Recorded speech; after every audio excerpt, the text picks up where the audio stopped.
question on movement from round to, like if we're turning a bowl, it definitely, as it dries, changes shape. But when we change that orientation of the grain, if you turn wet, how is it going to stay together in terms of how do the pieces fit together? Do they pretty much move in unison? So that's my question. Maybe throw it out when there's more here. Well, let's toss it out then. I've had mixed results, and I do know if I want to do something that's a box or a jar, I'm not going to do out of fruit wood. I'm just not going to do it. Well, I'm doing it out of oak because that's what I've got right now. I had a blank that just fit. So I thought, well, maybe I'd turn a lidded box. Yeah, I would try that. I live in South Louisiana. Our fruit wood is different than a fruit wood from anything from, say, Tennessee above. You get an honest goodness winter, and the conformity of the material changes. We don't get a winter. Right.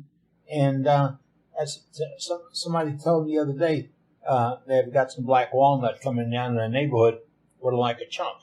No, not here. Not walnut that hasn't been frozen or doesn't see a freeze cycle. I've had my bell rung. Seriously wrong by a piece that just cracked out. It was good, clean, wet material. And I did about 3 bowls with it, and all 3 did the same thing to me. Didn't ring my bell more than one time. I learned about that one the second time. I stayed out of that so-called line of fire. Yeah. Because the first one, I was right in it. I just made some beautiful slices, but I was right here. And you know what happens when you stick the knives in the wrong place? It bites back.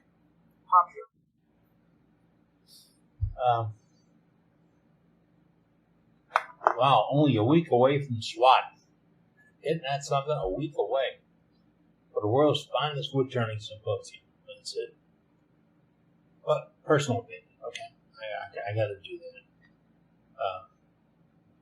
I'm told I can't underrate the other ones. No, I'm overrating this one. Or I'm rating this one. It's just above the other one.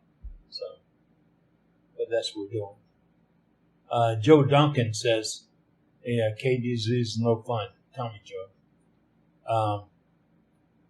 I graduated from aqua training today.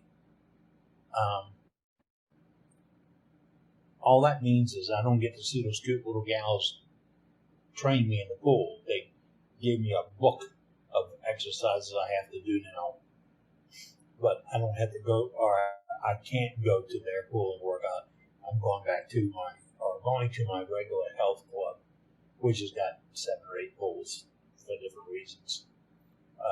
I'm going to miss those young ladies. They were very, very good, very talented. Brenda, have you set up? All right. Dave, David, you're set up also? Absolutely, and recording. Yes, sir. Thank you. Folks, that means is these are members just like you, no hierarchy, and they help us with the meeting. Brenda may be on tap tonight to introduce gallery. We need to see if Dane can join us or not. No pressure. If he's not well, I just say, let's just put him on a prayer list because he's a great member and he helps us out a lot. And David is our master webmaster. And Dave, I just sent you a copy of a demo a promo that I released about an hour and a half ago. And I put it on the club channel, my Facebook, the club's Facebook, and I'll have to add us. Yeah. Pushing around, just going to ask all the members. If you see it, there's always a little arrow thing that says share. will you do us all a favor and share it with your friends? Yeah, just share it on your network. Let other folks, number one, they can see the work you do. Number two, they can see how you do it. And then they can join if they choose. So that's an important part of it. We like to have more turners get involved. I know size doesn't matter, quality does. And we are honestly just getting some of the most quality turners I've ever seen. And every single week, I'm capturing screens. Command Shift 3, Command Shift 3, Command Shift 3. I got a folder that will cover my desktop because I want to see these things up close again. I know we do them on gallery, but I want to be able to look at them just right then and there and see them up close. Because it matters. You can see some beautiful stuff and get some good brain thoughts, some good ideas on where to go and how to turn. We've seen stuff that Jim showed us last week about the shop. Now, if you didn't make last week's meeting, maybe you didn't see the repeat on our internet, on our website, worldwidewoodturners.org, then you're missing something. Because last week we did a tips and tricks program, and it was a meeting dealing almost solely with tips and tricks. We didn't want to do a demo or a ton of galleries. We wanted to know, how did you do that and what trick or tip did you use? Jim jumped in with a whole program of stuff. I mean, and it's fantastic. Dave's already excerpted that and put it on our website so you can see just that part of the meeting. But it was awesome. It's what we ask you to do. We ask you to be involved like that and share your ideas. As simple as it may seem to you, it may not be that simple to new turners or beginning turners or novices. I don't even call them rookies. They're not rookies. But if you can share tips and tricks, the simple thing about how does your dust collector mount up to go when you're doing sanding, or if you have a chip removal system like a big I can't think of the name. We all know the brand names that do it. Jet makes them, and a couple of Grizzly and a few others that'll help pull chips away from them. Not big stuff. It'll pull chips that would normally get under your feet. I like them there, but hey, there are limits. Heather says she saw the new YouTube video. Beautiful work, everyone. I keep getting sent pics of my pieces. Well, somebody else remind Heather that you can do it anytime. Doesn't have to be to us during a meeting. You can email it to me at worldwidewoodturners@gmail.com. You can contact us through the website, worldwidewoodturners.org. And we will use those photographs. I like doing that, really do. If you'd like to be on the gallery tonight, it's quarter to the top of the hour. We're a little early, but if you'd like to have something to show for gallery, pop right it there into the chat and put it in there. Brenda Thornton out of Ohio is watching our chat, and she will put you on a list, and then she'll introduce you. And when she does, I think you should start talking, because that's how we're going to find you. And the gallery, as I said, it inspires a lot of people to do a lot of things. Any questions or comments tonight? Let's go. Oh boy, you're going to be quiet. That's not a good sign. I have something to share in a little while. I'll remind you, I'll do this again a little bit later on when we get into the heavy meetings. Someone emailed me a copy of a club meeting demonstration that happened.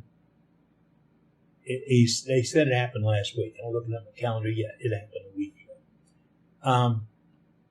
A guy was going to do a video, and he's not a novice turner or whatever, but he was going to show some bed maintenance. Now, you know what bed maintenance is. I mean, if you've seen Cave Bolger's shop in bed maintenance, and you can see yourself in it, on that his is clean, taken care of, no glue, no paint, no stains, no rust, and all that. And then I've seen it on some of you folks that have done demos. I've seen the same thing. I've seen a bed of a lathe that's clean, taken care of, serviced, and looks good. But it's more important than just looking good. I mean, a diamond can shine, but it can be irregular. A good, slick, well cared for surface. I gotta be careful about that slick word. Cared for surface is very helpful to your turning. Number one, your tailstock will move easier. Number two, you don't fight the tool rest when you try and readjust. And it's safer because if it's slick, see, I said this word. If it's slick and you lock down your tailstock, think about how a tailstock locks down. That is a compression to friction fit. You use compression to close it and you get a friction fit. That's what holds it in place. No bolts and nuts. So if it's clean and serviceable, that means your tool rest is done the same way. You get that binding action when required. Same thing with your tool rest. You lock it down and you get a binding. For years, my pet peeve is to see people spraying that blue and yellow can stuff all over it. I went to a club demo one time, this guy in tent doing well, sprayed a whole little mini can all over and over and over. And then they talked about how the tailstock wouldn't lock down and stay locked down. It's sliding on 5 pounds of whale crap. It's not going to lay down. It's not going to lock down. So when I say slick, I'm not talking oily slick. I'm talking smooth. I like to clean mine and put, what was it? It's a Boeing Bow Shield T9. I got to cheat on the label. It doesn't leave an oil. It goes dry. No tracing on your hands, so that no tracing to your wood. Etc. That's my pet peeve. If mine doesn't slide right, I will stop what I'm doing. I will clean the bed. And when I clean the bed, I'm gonna get a little goofy. I'm gonna draw this out right here. I really can't draw, so I'll tolerate it. That's essentially what a lathe bed looks like. Your tool rest is sitting up here, and your tailstock sitting up here. You have the sleeve to hold between the two. Right here. Now, below this, you're going to have a pad. You can be washer pad or whatever. I've seen 100 different versions of it. You're going to have a pad right there. Now, your binding is going to take place. A couple of arrows. Should have drawn this out of sketch. Your binding is going to take place here, here, here, and here. That's right. Not just by it's riding on top. It's got to bind on the bottom. And guess what gets overlooked when you clean the lathe bed? A little spot right there. See a little spot? Now, think about the physics of this.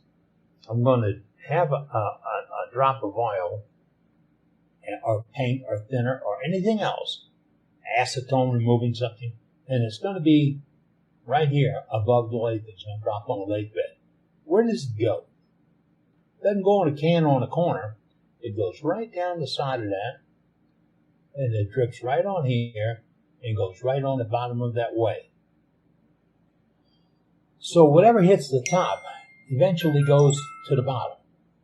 And when it goes under there, if your tool rest is too hard to move, it's got the same kind of angle on it. It's going to be hanging up. Same thing with on the bottom of the tool rest. If you drip something on the top, where does it go? To the bottom. So getting that off is more important than any oil, any anything you put on it. Getting that clean is going to really help out your turning. Couple of ways. And I'm not a master on this, okay? But I've been turning long enough to understand what you need to see and what you have to appreciate. If you have a problem with your tool rest moving, or locking down or sliding back and forth, you want to fix the problem. Number one, pull the tool rest off the lathe. Pull it completely off the lathe. Turn it over and clean the sleeping bed, the piece that's binding on rides on the rails. Clean that off. And then look at the carrier, the lock washer or spacer, and see if that's got gunk on it. Clean that off. Now, I said clean it off. Don't lube it up. That's not a good idea.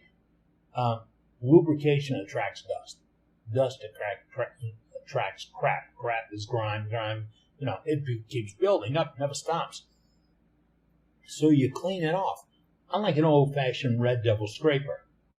If you're my age, you understand what that is. And you just scrape it off. Then you take some steel wool and knock down any residuals.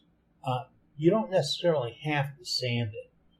Between the steel wool, 4/0's really good, and the scraper, you'll get it fairly white metal clean. Same thing on your tool rest. Scrape off what's hanging over the edge of the tool rest, clean off that keeper, but then, really sneaky, look at the bar. Because under a tool rest, there's a bar that it goes in and out on. Remember that? Yeah. And if that's cruddy, and boy, it's a magnet. If it's cruddy and it won't move, you're going to get that. You're going to have to fight it. And when you're trying to get a little minuscule adjustment of your tool rest, you don't have to get out that 3-pound hammer to hit on it. You can just, if it's clean, it's slide. So, all right, we've cleaned the tool rest and we've cleaned the tailstock. What do we do to the bed of the lathe? Well, let's clean the top of the lathe with the same black Red Devil scraper, clean it down, and then buff it off with steel wool. The only time I like to bring steel wool to my lathe is right there. I'm a nut about it. But I'd clean it down with the steel wool.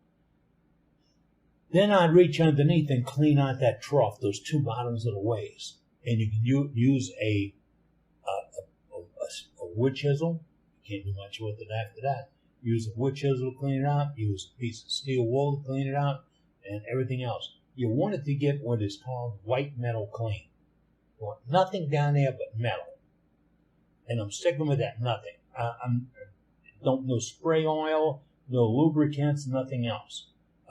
This is going to be a metal-to-metal transition. And if you keep it clean, it'll stay clean.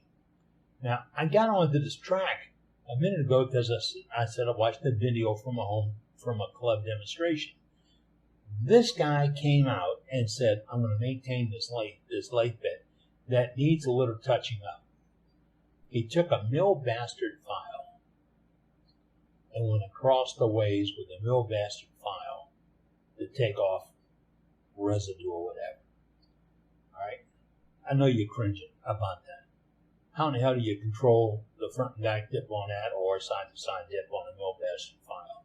It better be big and you get too big, like a 6-inch wide. That didn't happen.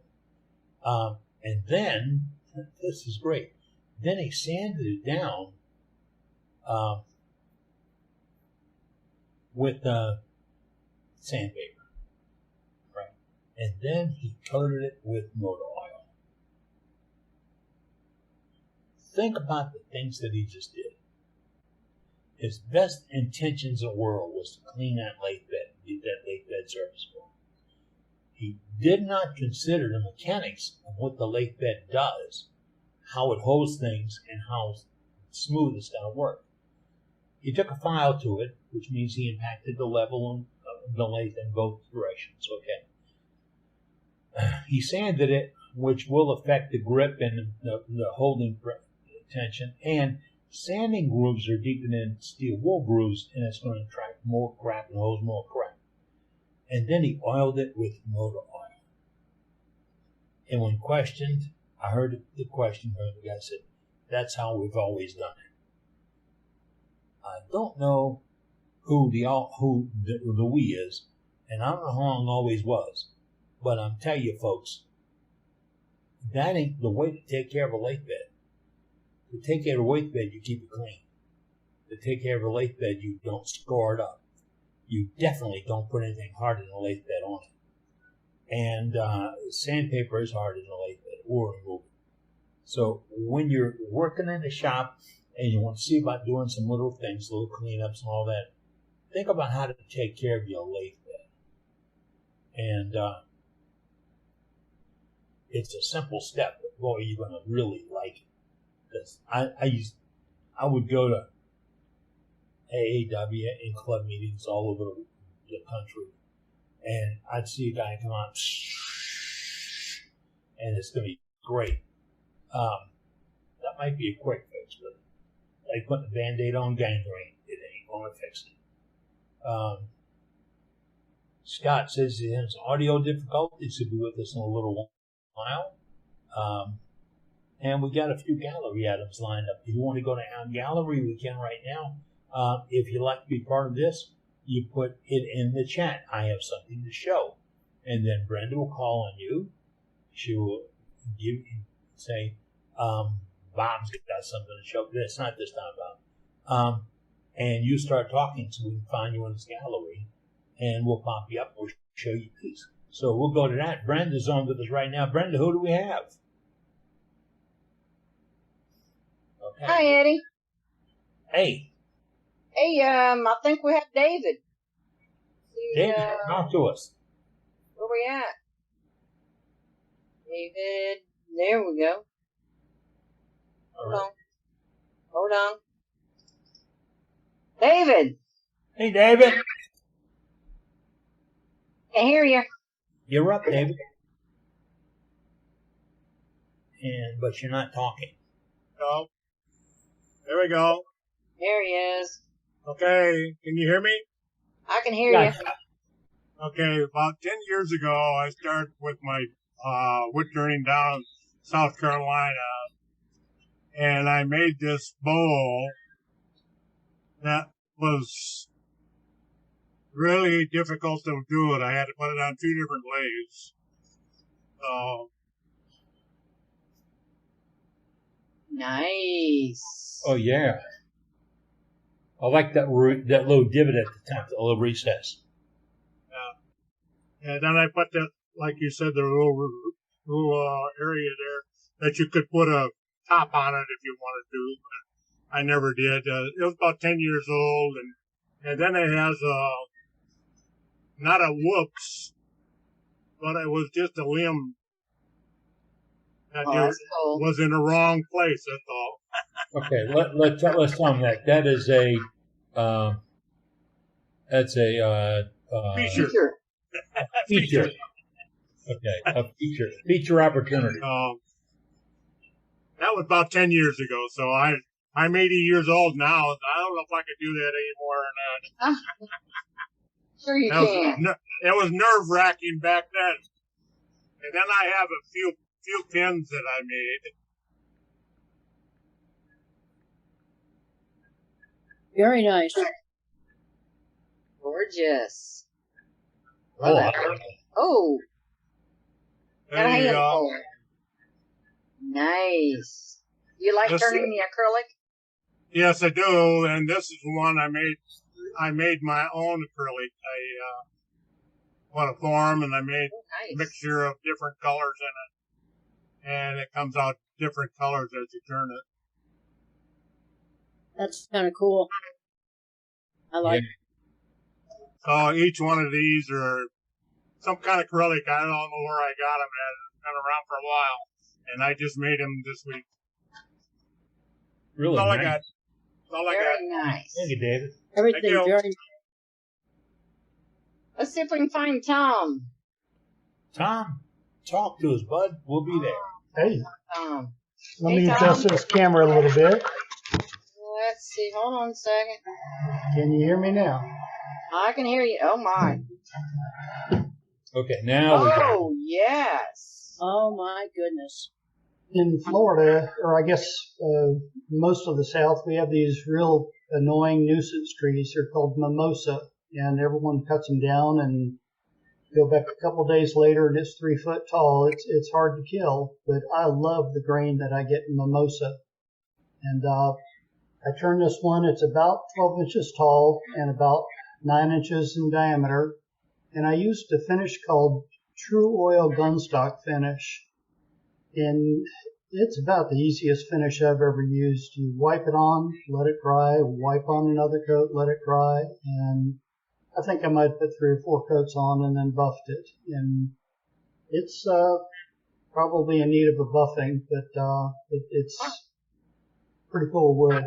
It's got a Gorgeous. odor to it when you turn it. It's not terribly offensive. It's not like camphor, but it does have a distinct odor.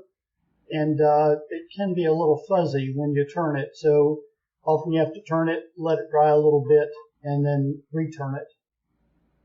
Then I have a second piece. You have something that can top that? Oh, yeah, you do. Oh, beautiful. Wow. This was a piece of magnolia, and this is about 13 or 14 inches tall and probably 7 inches in diameter. And when I finished it, it was very, very boring. Magnolias that doesn't have much to it. So I took it's called a mini eraser or a mini sandblaster. And you can find them on Amazon. That's what the box looks like. And it looks pretty much like a spray gun, airbrush, but it shoots out abrasive. And I can't remember if I used baking soda or a real abrasive for my blast cabinet. But I took that little detail eraser and I followed the grain lines all the way around. While it was still on the lathe, I sprayed it with an alcohol-based dye, kind of a greenish aqua color. And then I did the sandblasting and then went back with a Q-tip in black wax. It's just about the opposite of liming wax. It comes from the same company. It comes in a tin. It's kind of like shoe polish. And I took a Q-tip with that black wax and I followed these little grain lines around and finally did spray lacquer for the top and the bottom. And I thought I made some improvement to the kind of boring piece of magnolia that it was. And you can see That it is was gorgeous. turned right on center. Absolutely gorgeous. Yes. And very time consuming. Very good. It was a weekend long project back in the days when I used to work. That is That's all I sweet. got. Wow, beautiful. Well, thanks, Tom. Thank y'all. That's And Tom just mentioned that he used something that was like a shoe polish. That came out, and I'm going to give you a warning. Not all shoe polish is made alike. And all paste shoe polishes are not alike. So if you plan on doing something like that, let's do a sample. And do all the finish and put a sample on it before you commit it to your piece of art. You may get your heart broken if not. Because one I used, big time brand name, it ran like crazy when I hit it with the finish coats. Another one was gorgeous. But I changed brands. I changed it because I forgot mine at home and I was at a club meeting and somebody let me use theirs for a demonstration. Okay, we're doing a little gallery, but wait a minute, hold on. Casey said, what time are the meetings starting nowadays? It's not yet top of the hour and I feel like I'm late. Oh, well, if you're late, Casey, I don't know what to tell you, man. We're going to start without you. Yeah, here's the deal. At 5:30 Central Time, I click on the screen to turn things on. And I may have 2 or 3, 4, 5, 19, 27 people lined up wanting to come in. I click on it, admit all. And like right now we're at 43 and we're 5 minutes into the meeting that was supposed to be. So you don't have to be in the beginning. And as I said earlier, you might have missed it. If it comes that time we should repeat something or something's critical, it'll be in the rest of the meeting. We try not to skip anybody or anything, and we're here just to share information. And we won't start the demo until after 7. That's right. That's right. And we've had a couple of folks, I'd like to go early on a demo. I got to go for majority rules. So with that, we try to give a demo at a certain time every week, and you adjust to your time zones. And fortunately for us, we have the world's greatest webmaster, and on our website, on the cover page, there's a clock that tells you how long it is until the meeting starts. The top of the hour meeting starts. Casey, he doesn't have the adjustment for about the hour, okay? And he's one of those that are in here early also, because he's got to remind me to allow him to record it, because we do this recording thing. Before we finish at night, I'll remind you, and so does Australia remind you, that you need to save the chat, because everything we're chatting about, or people are talking about, special events, things coming up. I see something where, I don't know where I wrote it at. Lyle Jameson's got a project coming up in a couple of days, and so does Cindy Drozd. They both have IRDs coming up the next couple of days. If you don't stay in touch with them, you can enlist or enroll in their websites, and they'll send you updates of what they're doing. And both of them do free tips and hints. It's not always a pay-per-view. And I really like both of them. They're both good turners, and they don't go commercial too bad. They really don't, because they're turners. Oh, it's a Tuesday tip by Lyle. See, I coded it on the road. It's Tuesday tips. I saw one yesterday. Lyle's good. He's a good friend, a good turner. He's one of the many people that will be at SWAT in 1 week, showing their wares and showing you all the new items and gizmos and gadgets and all the art that's available and coming forth. And if you haven't been to SWAT, you have to make it. You have to go in the gallery, have to bring your little camera, your little visual camera, or hell, like everybody else, bring in our iPhone, and just get pictures of what you don't want to copy their work. You don't, because you could be copying their mistakes. But you don't copy art. Art comes out of your heart. That's where it comes from. So don't get answered. You got to measure this. Got to measure this. If you get it here, you've got it. The photograph's going to help you get back to it when you say, did that have an undercut or a bulge? Did it have a straight edge on the side? How did he handle a negative? All those things you can see right there.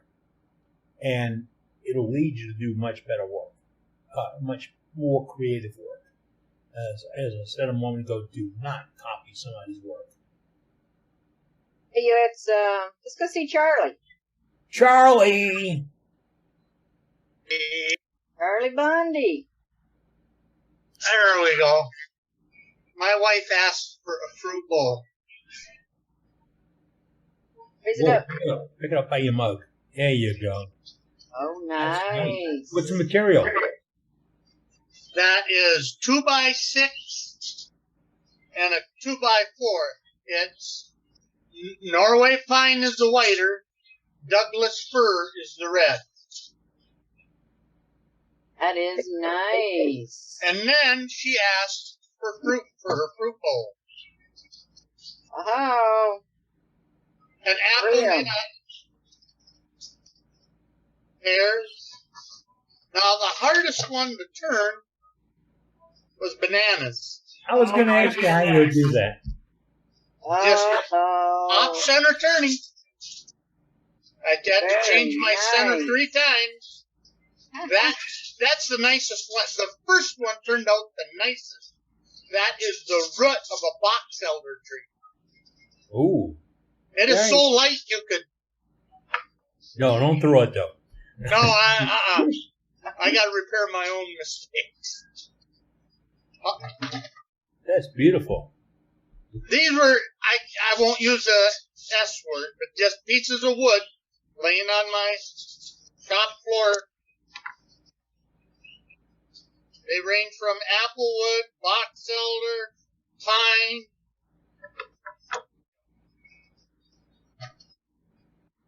Tried to make some peaches, but didn't quite turn out. Looked more like an apple. Not raising them up high enough, man. We can't see it. Okay. There, now another banana.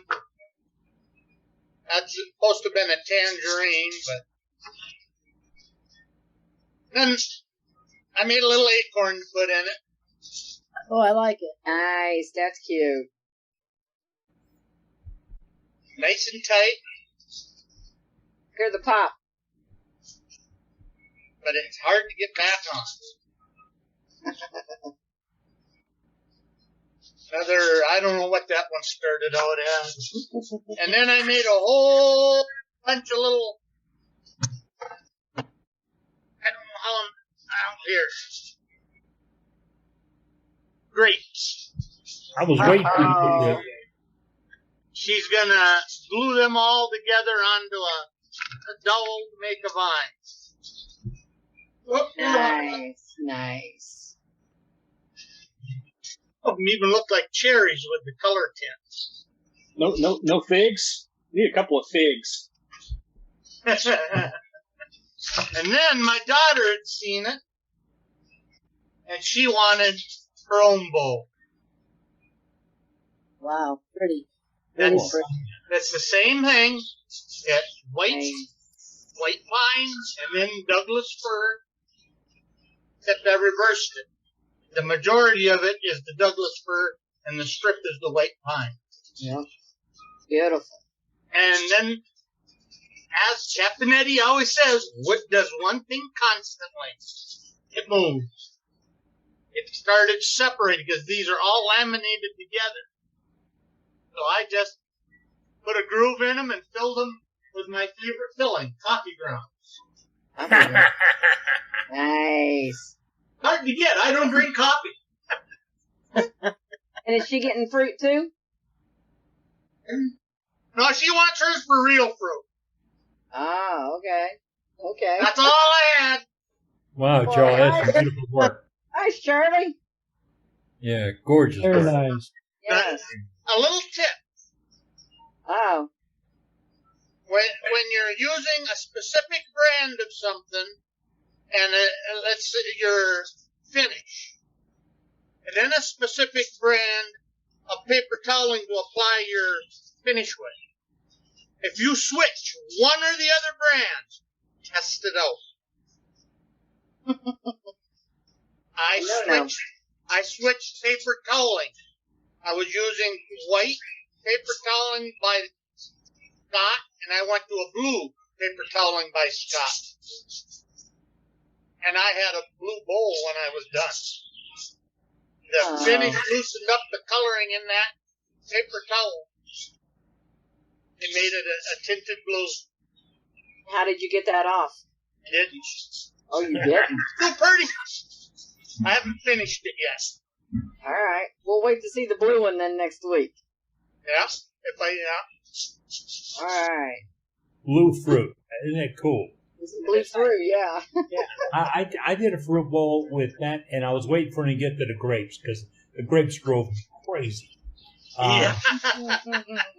And I had to go down to the Winn-Dixie and buy a bag of grapes to see, proportions and sizes, and that's when I realized, there's no proportion, no size.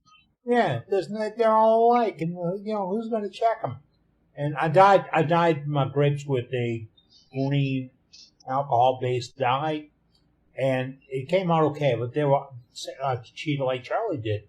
I did soft pine, SYP, and I liked the way it held the grain. But it was a good test. If you don't understand that, what Charlie just did out of 2x, that is harder to turn than many of the other woods, the leaf woods, hardwoods. Very hard to turn. They tend to pull out and tear out. What it tells you is you better have sharp tools. That's the bottom line. Better have sharp tools. Brenda, who's up next? Hey, let's go find John. There he is. Yeah. You're muted, John. Can't hear you, John. Looks like you're on muted, but I can't hear you. Oh, still can't hear you. Oh boy. Hmm. There you go.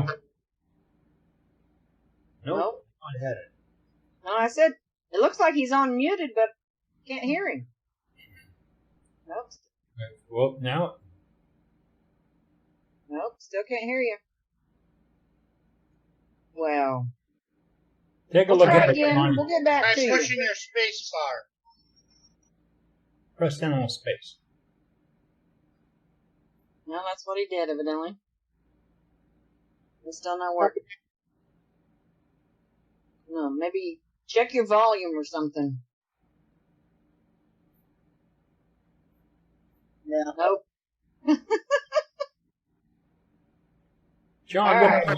we'll pop in and check on you, sir. Yeah, let's see if we can find Scott T. Scott T. Where you at, Scott? There Looking you for me? are. Yep, I found you. Hold on a second. I'm There here. you are. So I had a customer this week. Liked a pen I made, and he wanted a pencil. So, can you see that pencil? Yes. Good. Okay. That's the second one I made. They all came out of this blank. Goody. First one I made, Yeah. you can see it's yellow instead of white. Oh. So when you're using translucent pen blanks, and you make one and you forget what you did, this one's got a white tube in it. Ah. This one has a brass tube in it. It turned it yellow instead of white. Oh, yeah. So make notes of what you do. Yep. Just a little hint for everybody out there turning translucent pens. But the pencil nice turned job. out nice. It looks That's good now. Okay. It looks Nice. very.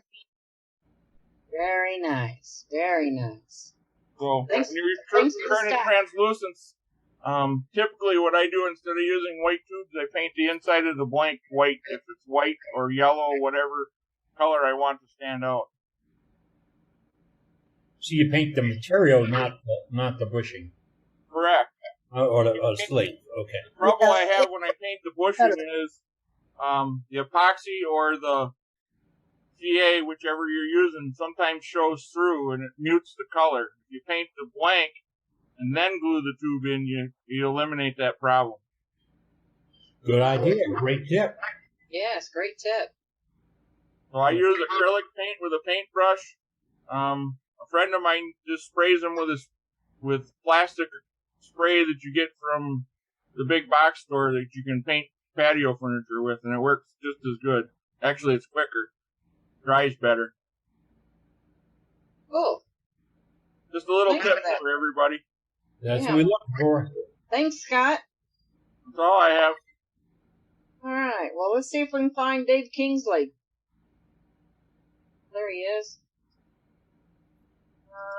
Right here there. I am. There he is. I was finally able to get back out into the shop this week. The baby gave me a little break. Nice. I like that. Look at the texture on that. Yes. Well, it's a little blotchy. Well, it's your screensaver is doing that to you. Well, no, in life it's like that too. What kind of wood is that? It's what would you call it? Tiger maple, I guess you'd call it that. Yeah. It's And beautiful. I found a button that I couldn't help but put in there. Cool. It's got a little sort of a fake crystal on the top. When Cindy Droza does that, she says it's a magic button.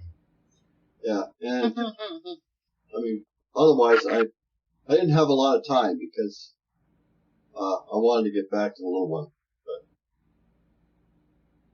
Very nice. Yes. Very nice. Love Always that good to little- get back in the shop again. Oh, yeah. Yeah. Well, And thanks, that's all. Dave. Very nice. Let's see if we can find. Looks like John. Randy. Let's see if we can find Randy. Andy, okay. Randy Smith. Yep, I'm here. No, I've lost you again.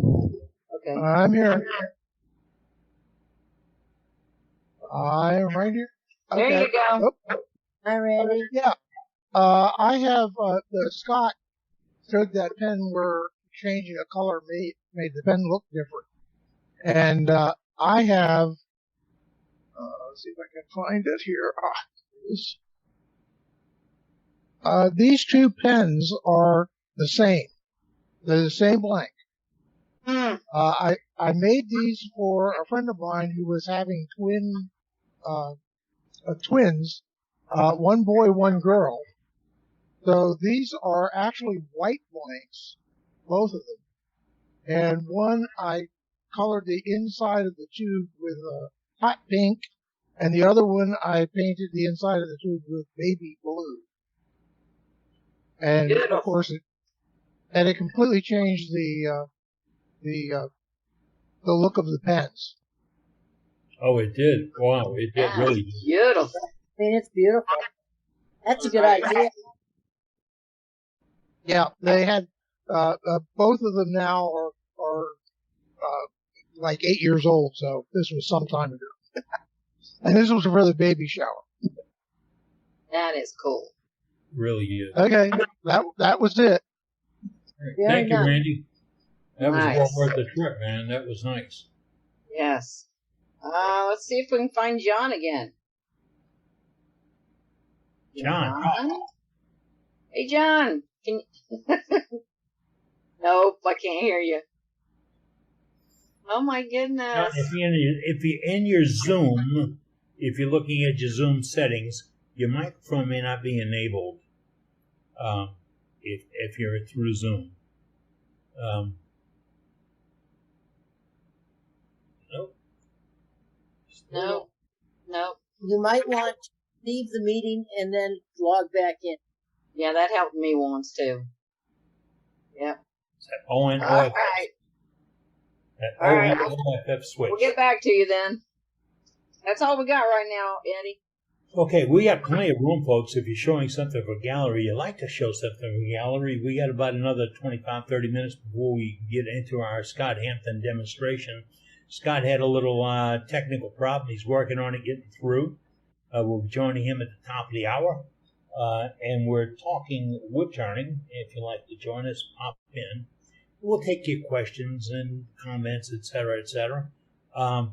Scott said he's got his audio problem licked, but no sound, but now I think is good. Scott, you're right in the ballpark with other folks tonight. Let's see. Let's go to Scott and see what he's got. Scott, can you talk? Oh, hold on a second. Let me change my video. Okay. Yeah. Test audio if you can. Okay, I got to stick in virtual camera. There we go. And let me switch to face cam. You guys hear me all right? I can hear you. There. Hold on. I found you. Loud and clear, Scott. All There right, we good. are. All right. Yeah, I'm here. Sort of. Right then. Yeah, low bandwidth. I don't know what the heck's going on with that today. Usually I've usually got incredible Wi-Fi. I don't know why today it's acting up of all days. It's got to be something with Xfinity or something because it's running really slow. I've restarted my modem and everything, and it still didn't do anything. So, all right. We just wanted to get a check on you. Make all sure right. everything's all right. So I'm going to do another test, and hopefully I can get it to jump start back to where it belongs. So, all right. So I'm going to sign up. I'm not going to leave the meeting, but I'm just going to cancel out my video and audio, and I'm going to try to fix everything. All right, we'll see you soon. All right. How about we see if we can find Ron Vincent? Ron, where you at? Close. Ron, oh, I think I found him. Where'd he go? There he is. There you go. There you go. Yeah. I have just one thing. I have a clock. Oh my goodness. That is gorgeous. Did you do that all with the dot painting? I did. That's nice. Gorgeous. I was going to paint it in the background, and I decided, no, it's ambrosia. I'm just going to leave it. That is beautiful. I don't know. I would never figure out what time it was because I would just keep looking at everything else but the freaking hands. That is awesome. Very nice, Ron. Yeah. Good. Good stuff. Very nice. Yeah, that looked good. Wow. That's all I have. All right, thank you. Oh, he always pops. Oh, it's beautiful. Always popping in with something unique. Always. Yes. Beautiful work. Yes. All right, let's see. Oh, Mark Slay says he has something. Talk to us, Mark. Yeah. Let me go in the other room. Oh, man. I'll show you a couple of things. All right. I see Susan with us. Let me turn on the light here. There we go. Let's see. Let me turn the camera around. Okay, there we go. Oh, my. Here's a redwood vase, 3-part vase. Gorgeous. There's one out of mimosa. Beautiful. 3-part vase. That's a yarn bowl made out of some little tiger maple there. Beautiful. These are all just tea light candles.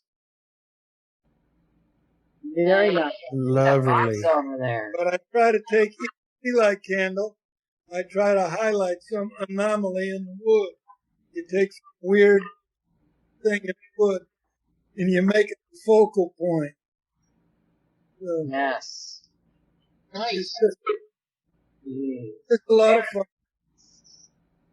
They look beautiful. Those all look great, Mark. Okay, that's it for me. Thank you, Mark. Very nice.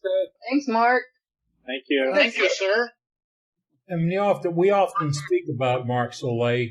Mark has got some YouTubes up about wood slicing. And don't be misled by it. It really is wood slicing. He makes cuts so exact that his gouges don't gouge out the wood. They slice it out. Was that give you better detail, better quality? Really much better piece because it's so much easier to sand when it's not torn up. So instead of starting with a brick, you can start with something that really gives you a great finish. Eddie, can you hear me now? Now I can hear you. All right. All right, let's see if we can find, let me highlight you. Where'd you go? I'm here. There you are. All right. Okay, first thing, this was my first bowl I ever made out of walnut. Nice. And I don't know if you can read the date on it, but it says... Nope. 73. 73. It's 49 years old. Holy crap. You look at the bottom, I didn't have a chuck, obviously. I had to peg the holes from the faceplate. Mm-hmm. And I don't even know if there were bowl gouges around back then, but I didn't have one. Mm-hmm. And here's a ambrosia maple plate. Oh, wow. Beautiful. Yeah, back it up. Back it up. Gorgeous. That's I'm pretty. not shiny, so I don't really make them look like plastic. And I also carved a spoon this week. I know it's not wood turning, but I was fooling around. I did a wood carver, and I had all his tools, so I decided to try it out. That's all I have. Well, thank you, John. Thanks, John. Very nice. Be back with us. Hey, Okay. let's go see if we can find Doug Miller. I'm There he here. is. Good to been see done, everybody Doug? tonight. I'll tell you what, the last 2 days we've been working on extending our chicken run, coop, and whatnot, and still not done. It's about to wear me out. But I did had a little fun, had a little fruity fun this week. You may have seen it on Facebook. Got the lime and the coconut, and that's in a pear bowl. So I showed you the bowl a couple of weeks ago. Oh my goodness. The live edge pear, I did that 2 or 3 weeks ago. But the lime and coconut was for a challenge.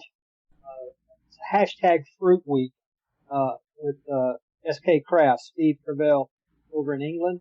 And, so I decided most everybody was doing apples and lemons and pears. I said, no, I'm going to do something different. And I finally figured out what to do. Lime and the coconut. Lime and a coconut. That is awesome. That is awesome. A lot of fun. Pearwood, that blonde. Pearwood is that blonde? Yes, that's natural color. Okay. Then the coconut is mulberry, and the 2 limes are oak. Goodness. And did you add the eyes to the coconut? I left the eyes out of it. I could have very easily. Kind of got it flattened, but I did not put the eyes in. I didn't even think about it till after it was over with. That's got three layers of brown dye. There's a streak, right there of yellow right through there, with a little bit of yellow just kind of hit and miss all around, and then more brown on top, just to give it a little highlight. The limes are both, these were dyed black, sanded back, and forest green dye sprayed on them. Just little key limes, little key coconut. Everything in the keys is small. Looks good. Those are fun That's projects. Yeah. Just a little skill builder, a little challenge to get people out in the shop. And, for me that was not a big deal, but, for some people that's a big deal. I'd never turned fruit. I don't understand wood fruit. It doesn't make sense to me, but, I did them and I'm glad I did. Good. Well, we're happy you did it also. That was nice. All right. Do you know Brenda, do you know who Billy Bird is? Yes, I do. All right. I think See you need what Billy Bird's got. Billy. I just have one little thing. I just have one little thing this week. A lady gave me an 11-foot ash juniper tree 3 years ago, and I promised her a salad bowl from it. Well, I have been, I've tried 3 times to make a salad bowl. This last time, I think I was finally successful. The first one went in the burn pit. I decided to do this one bowl from a board style. Oh, nice. And you can look at from the shape. It's not your traditional 45-degree bowl from a board. I used 3 different angles when I was cutting it. I used my first cut was 55 degrees, 55 or 35. It's one of those. And then 45, and then 55. So it's 35, 45, 55. So you get more of a round shape with it. And because of how the top ring was thick and flat, I decided to keep this lip on it because I liked it. I also did something similar on the bottom. I took a piece of walnut because a salad bowl this big is 14 inches wide. It is total of 6 inches tall, about 4 1/4 inches deep. And that wouldn't have been a very stable base for a salad bowl this big. So I made it a pedestal bowl, and I took a piece of walnut and I cut it from a board the same way and glued the bottom piece on. It is finished with 5 coats of Oh, and I've got walnut rings in the middle. And the reason I did that is because I got quite a bit of tear out from the cutter I was using, and I didn't want to shrink the bowl any more necessary. So I ran them back all through my drum sander and put the walnut on it to give me a little extra length or a little extra height, and I think it came out okay. It's got 5 coats of tung oil. Took me a week to get the finish done, but I'm delivering it to her tomorrow. I think she's going to like it. And the grain in this cedar, this Jash juniper, I mean, it's just gorgeous. Blows me away. It always blows me away. Beautiful. Yes. If by chance she doesn't like it, you can send it to me.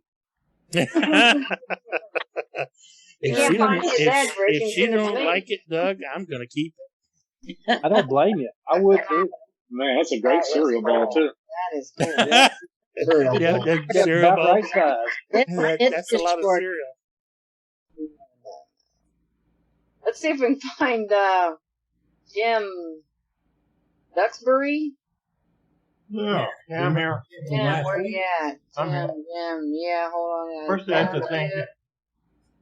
There you are. First, I gave some tips last week, and first I have to thank everybody for the nice comments. But usually, I only get comments when you do something bad. You know that. And, I got some really good ones. This week I made this is what's called a spiral illusion. I call it. Oh my goodness! That's beautiful. This is the center of the piece is that this is the center of the block of wood, 6x6, and this is a 1-inch circle offset a 1/4 of an inch this way, and the other one's offset a 1/4 of an inch this way. So you get the bar goes right through the center of the other circle. Oh my goodness! Anyway, that's really cool, Jim. I do Holy moly! You could use that technique to make trivets. That's how it started. With a table saw, I made a table saw trivet, and I thought, damn, you should be able to do that out of wood. And I did one with straight cuts on one side and round cuts on the other side, and that worked out pretty good. And then I thought, if you wanted to do that, you could probably offset the design, and I'll show some others. I just made this today. Oh, that's beautiful. It's awesome. Oh, that's nice. But I make all kinds of things, and I got so many nice comments it went to my head, so I decided to share some. If you got Keep the time. sharing. Keep sharing. Okay, here comes one. I was in Italy. Oh my goodness. Verano, Italy. Hold on, Jim. It's popping up. What? We haven't seen it yet. It's still starting. Oh, there we go. Oh my goodness! I saw a chandelier made out of glass, and Murano's right off the coast of Venice, and they do all glass work, and it's gorgeous. And my wife says, if you buy one of those things, get home and one of those things is broken, it's shot. You're never going to get another one. So on the way home, you got about 10 hours on an airplane, and I sketched out what I wanted to make. And I made it out of, this is cherry and maple. I draw all my work, so I'll do a series of these things. That is I don't know how this is coming up all out of order. I'll be damned. I should have it. Wow. No, I should. Well, it's not coming up right. But anyway, I also do kaleidoscopes. This is a big kaleidoscope, 4-mounted kaleidoscope. The top of this has an elevation control. This is a crank. When you turn the crank, it turns this end. This is a swivel joint across here, and this lever releases it. If I sell these, I have to ship them. And I've learned the hard way, shipping these darn things is unreal. So this all comes apart. The head comes off of this. The spindle pulls out, and the legs come apart. You'll see that. I thought I had these numbered so they come up in order, but obviously I don't know how to do that either. Here is the crank. This is the elevation control. This is the eyepiece. And this is the swivel release here. That is just awesome. This is a 90-degree set of gears. This is a parallel set. I wanted the gears to click so the big gears are kind of loose so they click. This thing here is a light switch. In a normal kaleidoscope, light comes down through the end, and it goes down through the objects, and comes down through the mirrors.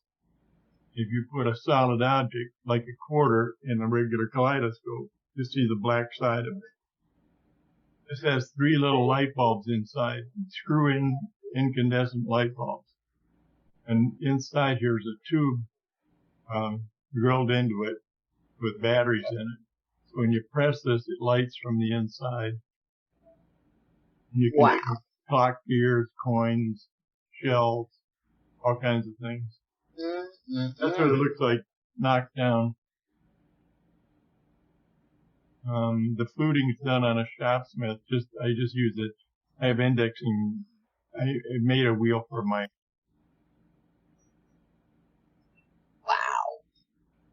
Wow. Must be nice to know what you're doing. Yeah. Anyway, It's beautiful. I don't make these in an afternoon. Okay. Oh, this is the chandelier. Don't ask me. Anyway, this is the drawing I came up with. Like I say, I draw all my work. Wow. The arms, that's actually a circle. This one actually goes underneath here. And the inside and outside are turned complementary. So when you cut it in half, put it together, you get an arm. I have no idea what's going to come up next. Wow. Nothing's coming up next. Wow. That is just awesome. Anyway. That's the arm. And you wired this, and it actually lights up. Oh, yeah. These are. Man, that's awesome. These are not steam bend or anything. These are cut. These are laminated. It's made of cherry, maple, and cherry. They're probably a little over an inch wide, 1.25 inches maybe. And it's actually a board glued up. And then I drew the pattern, so I make copies of it, stick it on there, and cut it out with a bandsaw. If this was a solid piece of wood, there'd be thin grain across here somewhere. By doing 3 pieces, you get like plywood. They're pretty springy. That's what it looks like hanging in the shop. You got that hanging in your shop? Well, that's when I was putting it together. Yeah. Oh, okay. Wow. Doesn't everybody have the shop fixture like that? Yeah. Oh, yeah. That's the top. So where's it hanging now, Jim? Is it in Rita's kitchen? You got it. No, it's in a box in the shop. I got to put it up someday. Where do I? It's coming. Oh my if I made something like that and it wasn't hanging, I'd be killed. Heck yeah. Yep. Anyway, it's maybe 3 feet across or something. This is a bowl. I broke the bottom out of the bowl, so it worked out perfect for this. Nice save. Oh, there's all the parts. There's 49 parts. Like I say, all my pieces are drawn. Every piece of this is made to that drawing. And when I start, I know exactly what's going to come out. How did you hide the wires? This is how it goes together. The wires are inside these tubes. That's a plate partially assembled. Wish this would have come up in order, would have made more sense. But there's the bowl, the inside of the bowl.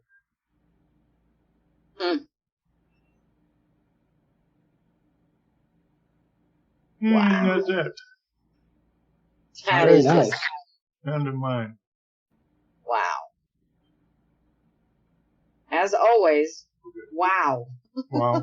Okay. Very nice. Wow. Yes, very Yeah. Wonderful. wow. Very nice, Jim.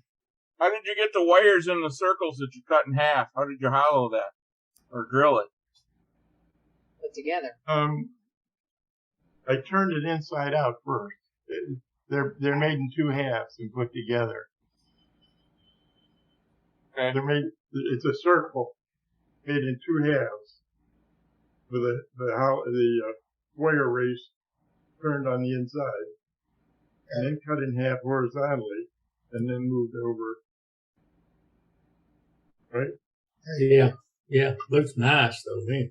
I don't know if I can show that. Very nice. Thank you. Beautiful. I enjoy it. Very, very nice. Wow. Is there anybody that wants to follow that? You got it in here. Yeah, no, I'm actually considering selling 3 lathes now. No kidding. Wow. That's all we got on the list.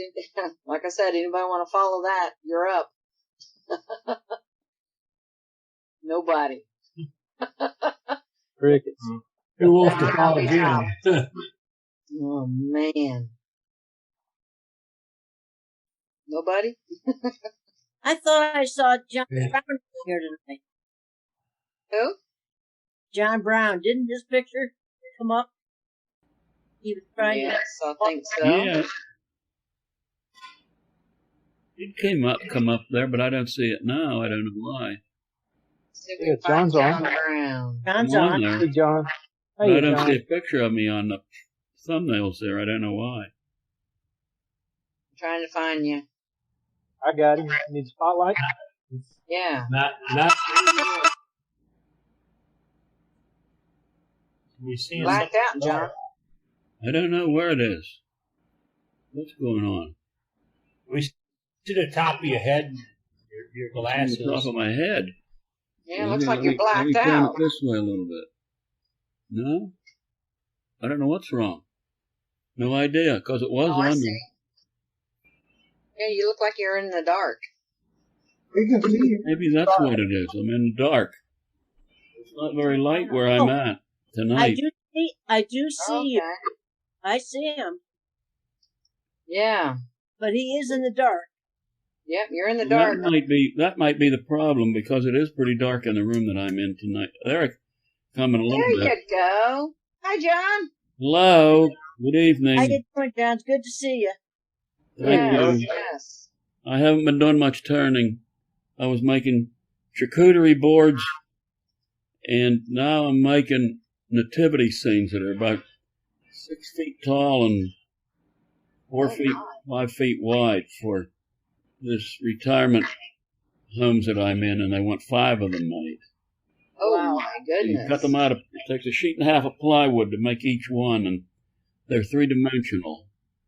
And I've got one finished, and the plywood will be here next week for the rest of them. I've got 2 other fellows that are going to help cut them out.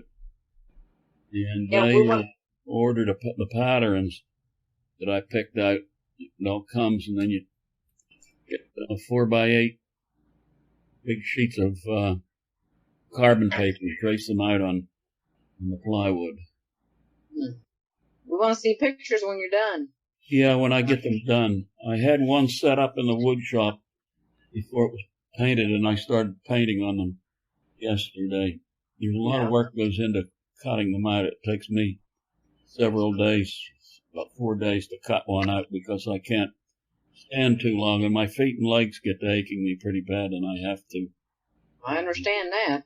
I have to sit down. I take several breaks for coffee and sleeping. Yeah.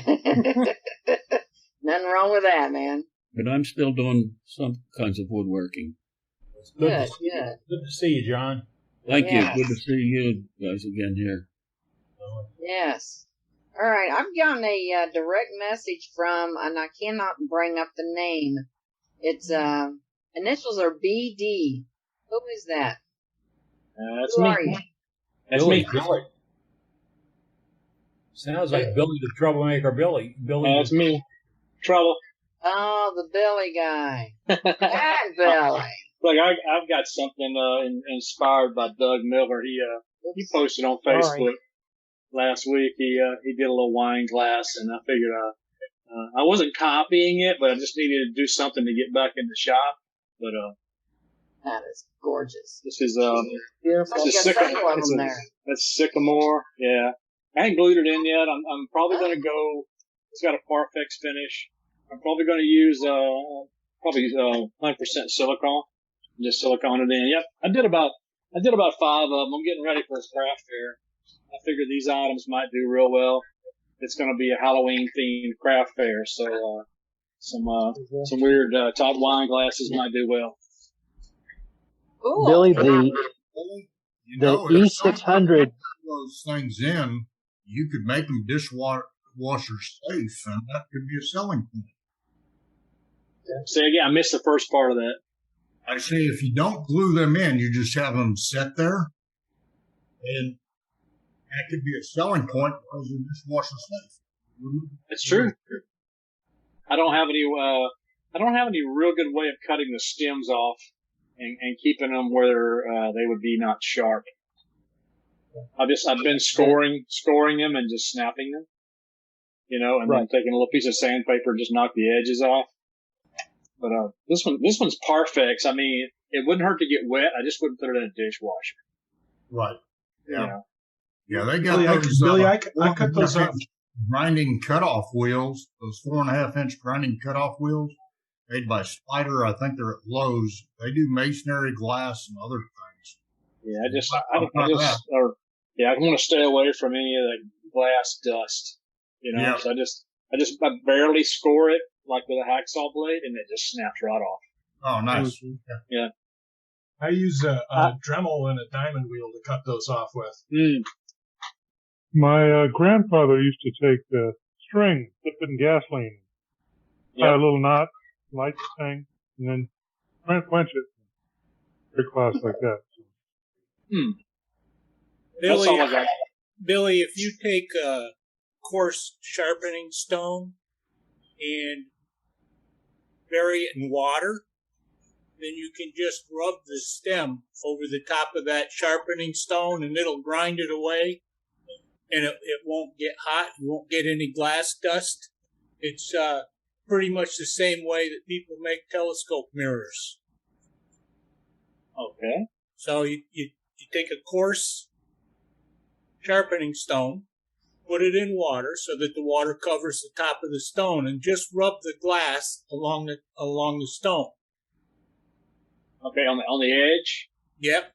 Wherever you have a sharp corner on the glass, just rub that on the stone, and it'll even it right off. Oh, you're talking about as far as getting the edge off. I was thinking about to cut it. I'm like, I was following.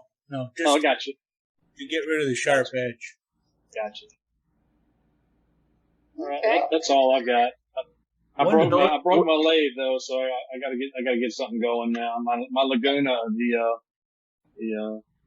I don't know what you would call it, your lock, the spindle lock broke. So I don't know what's up with that, but hey. Oh no.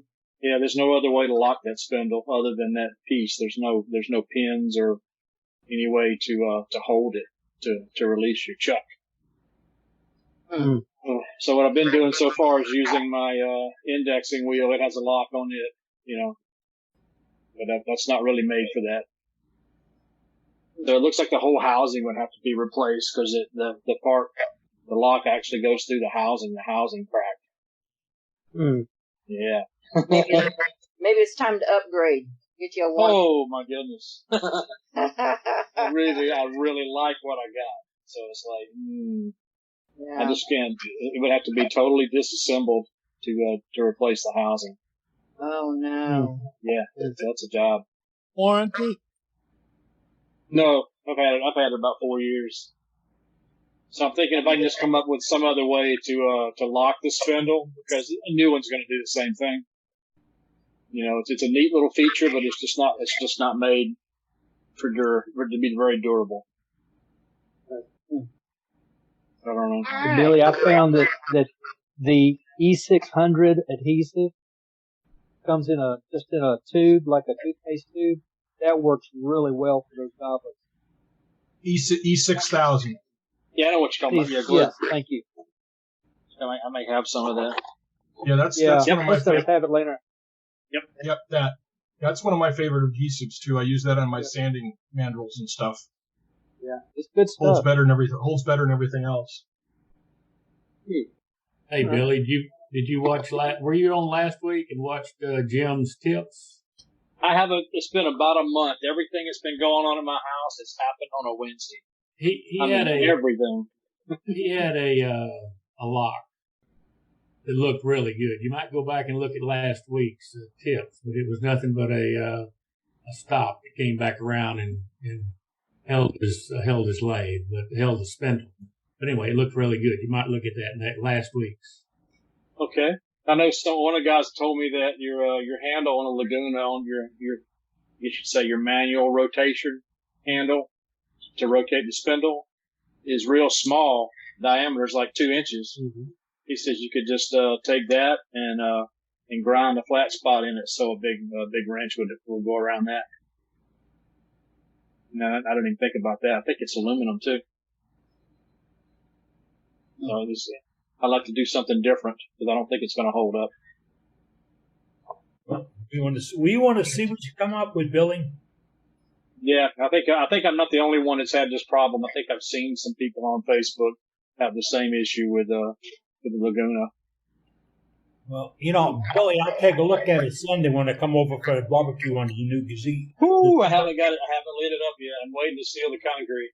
I got to seal that concrete before I spill any grease on it, Oh, all right. So we're gonna miss this weekend. All right. We gotta let it cool off just a little bit. All right. Good, Billy. All right. Thanks, Billy. Let's go to Matt Harbor. Matt Harbor. Howdy. Yeah, I've been finishing up a bunch of things on my, old demo pieces and so on in the shop. So I had this piece of cherry that I've been doing things with. And I don't know if you can see the grain in it, but the grain is just really cool. It needs a couple more coats of it. Yeah, I don't know if you can see this stuff in here, but that's all grain. Yeah, it's pretty. It's really pretty. And it's just I did a nice thing on the edge there, and the bottom looks like that. So it was just something that I'd done some demos with, and I just made it into a little shallow sort of bowl. And cleaned it up, and I got about 15 things on the lathe right now, so in various stages of completion. So hopefully I'll have them done by next week. Well, thanks, Matt. My pleasure. Hey, since Matt just showed, I got to show you what I did. All right. Ooh, I've been waiting for this. Oh, wait a minute. Here we go. There it is. Ooh. Hey. Beautiful. Very Not bad beautiful. the first time. That turned out great. Right. Can you bring it closer to the camera so I can see some of the detail? No. That's really No. I'm not butting you at all. I just want to look. Very nice. Oh, I think that says Matt Harbor on the bottom. Flip it over. No, she put her own unique spin on it. More power to you. Wow. That's great. Nice. That's really nice, Brenda. All right, now check this out. This is the lid, right? Can I show you the inside of it? Yeah, with the bell. It's okay. Yeah. You can't sneak into the candy. Yeah. But I got it done. Very nice. Very nice. Nice, Brenda. All right. Thanks, guys. See who else we got? Bill. Bill Goff. Yeah, Bill Goff. Find him. I've got him. Say something. I can't find him. I've already got him. Already got him, Brenda. Oh, okay, yep, you do, but I'm Where is watching he? his black. It's black. Wait a minute. Are you, There you are. too? I opened up the camera. I'm sorry about that. I just sat down. We had just got in the house. I made a vase. Oh, gorgeous. Gorgeous. It's, I was going to line it with the glass. I found the olive jar I made it to fit the olive jar, but when I cut the threads off of the olive jar, it made a week and it kept breaking. I can only eat so many olives, so I gave up and It doesn't have a glass liner, but it's got a little lid. That is awesome. So how deep is it then? I'm sorry? How deep is it then if you're going to put an olive? It's about, I'm going to guess, I don't know, 7 inches total, probably. No, about 6.5, probably. So the whole thing is a hollow. Yeah, it's hollow. A big jar of olives. But I was going to use it for live flowers, but you're going to have to use artificial flowers now. What's your finish? That's general finishes, bowl finish. Wood bowl finish. Yeah, wood bowl finish. I got my little. Is that different from the salad bowl finish? I don't know. It replaced it. It replaced the salad bowl finish. They took the food safe label off. I put my little laser logo signature in the bottom. So nice. Yeah. That's really nice, Bill. A fella gave me a lot of wood, and I made it for him, and I'm going to give it to him tomorrow. This is a piece of the wood. I'm not sure what kind of wood this is, but it came out nice. I mean, I was happy with it for him. That finish is nice, dude. That finish is deep. Yeah. Yeah, that's the first time I used that finish. I was really pleased with it. I'll use it again. And then how many coats you got? About 3? Probably more. I just kept putting on when it dried. I come back. I finished it with the wax, carnauba wax, and buffed it on the Beal system a little bit. But it looked almost like this without even putting the wax and buffing it. That's just the finish that it left on there. I'm pleased with it. I'll use it again. Yeah. What did you say you used? I'm sorry? What did you say you used? It's called the General Finishes. It's a wood bowl finish. Okay. That's all it says. And I got it online. I don't know where I got it now, but. Okay. Like I say, I'm pleased with it. I'll use it again. Yes, I can see why. Yeah. Absolutely gorgeous. Yeah, that's the one. Detail on that thing? I'm sorry? Beautiful. So I love that lid. Beautiful detail. Yeah, it's just, Yeah, easy to get a hold of. That is nice. Very nice. Made the bottom accent the lid. Kind of, Yes. That's it for this evening, folks. Thank you, Bill. Very nice. Very nice. Very nice. All right, so Scott's ready to do his demo. All right, we'll go right to Scott in just one moment. And get this done. I have to mention that SWAT is going to be next week. It starts on Friday, and it's Friday, Saturday, and Sunday. And it's is the world's greatest woodturning symposium. I got all excited on Tuesday morning when I got a phone call early, very early. It was my doctor, my general practitioner, and she was here calling to say, "Hey, Eddie, you can go to SWAT. We've looked at all the results and stuff. You can go to SWAT." Well, I handed my phone to my wife to make sure she absolutely positively believed what I was being told. And I immediately went to the website. I'm booked. In fact, I got to unbook it. I booked my hotel reservations. Was getting hold of American Airlines to fly there and everything else. I even told Ronnie I was going. And then after that phone call, she came in and told me the conditions. The conditions were conditions I couldn't meet. I had to have an escort. I had to be registered with the hospital locally. I was restricted on movement, etc. I looked at all the conditions, and there was just no way. She was being a really nice lady and allowing me to go, but the provisions weren't. Oh, well, I'm going to miss it. All right, but we need. Sorry to hear that, Ed. All right, but hey, we got a way around a little bit of this. We need to promote worldwidewoodturners.org, and I have got about 1,000 business cards. Worldwidewoodturners.org. My name's not on them. My address is not on them. It tells folks how to join and be part of the world's greatest woodturning club. I am looking for members who are going to SWAT, who I can mail tomorrow morning a package of business cards that you will pass out at the meeting. So if you would like to do that, email me now. Email me at worldwidewoodturners@gmail.com. worldwidewoodturners@gmail.com. Email me there and give me your mailing address. And tomorrow morning, everything I have, my boss will take them to the post office and mail them to you. And you'll probably get them by Wednesday or so. I pay for 2-day delivery, but it's the government. But we'll get that to you, we'll get those to you, and hopefully you'll help spread the word about us. Eddie, you said worldwidewoodturners@gmail.com? Yes, sir. worldwidewoodturners@gmail.com is the club's email address, and mine is CAPN Eddie Castellan @gmail.com. I'm cheap. I'm going to use a Gmail thing as often as I can.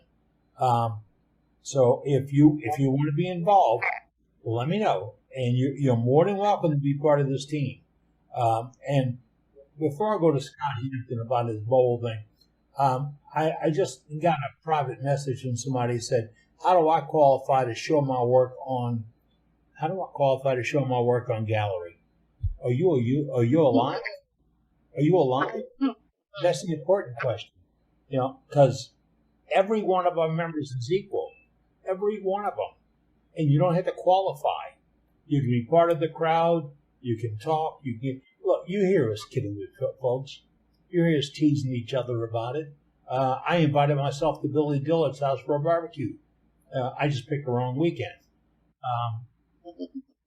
And we always ask Brenda how many Band-Aids she's wearing, et cetera, et cetera.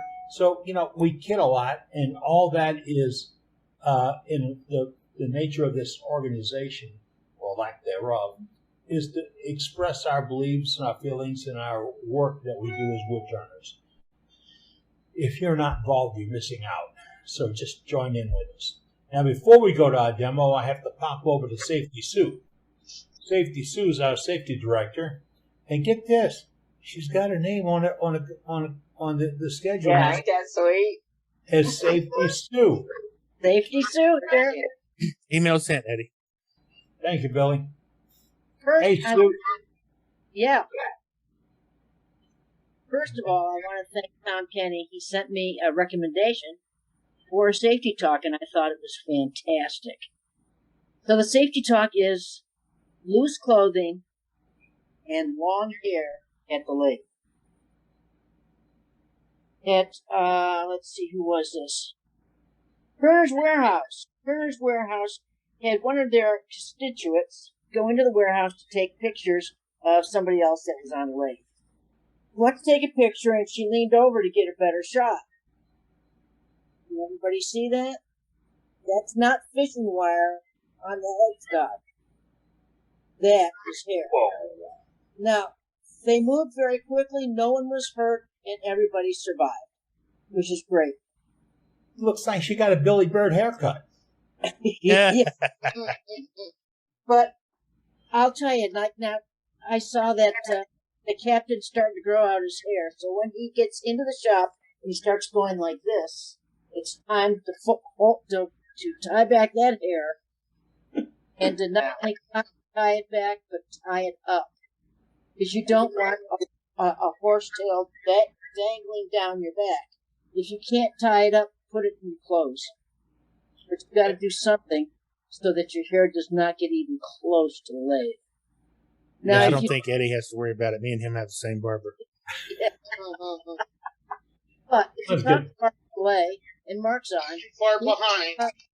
He can tell you about a colleague that was basically scalped, but she survived. So it's a very important. Loose clothing as well. If you see somebody with gloves on, I cringe. Because if he gets his hands caught, that glove is not going to break away. It's going to bring his fingers in. Loose clothing will do the same thing. If you've got a loose shirt on, a very loose shirt on, and you're leaning up against the lathe, for heaven's sakes, tuck it in.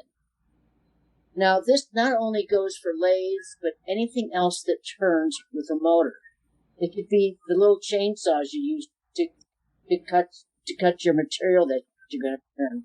It could even be a chipper. I can tell you a story. About 10 years ago, I went to my 40th class reunion, and I saw a friend that I hadn't seen in 40 years, and I said, "How's your brother doing?" And he said, "Sue, he was in the tree business. He had a loose-fitting shirt on, and his shirt got caught with the chipper. He could not take off the shirt, and he did not survive." So, folks, I know this sounds awful, but this is serious. We've got a machine coming at us between 500 and 3,500 revolutions per minute. Anything can happen around a lathe. So tonight, it's loose clothing and long hair. Whether you've just got somebody coming into your shop area, or whether you've got somebody that's getting closer, you need to be proactive and tell them, get the hair up. So stay safe out there this week, folks, and we'll come up with another one next week. If you'd like to email me, I'll put it in the chat, but it's really just Susan Jilek at iCloud.com. And that's Jilek. Susan Jilek at iCloud.com. Thanks. Thank you. Nice job. Nice Thanks, job, Sue. Susan. So does this mean I have to do this for my beard? Yes, you should. Tuck it in. Susan, why don't you put your email address in the chat for us? That's a good idea. All right. Billy, I got it for you. It's right here called blue duct tape. Blue painter's tape, and you can just, and it'll match all the.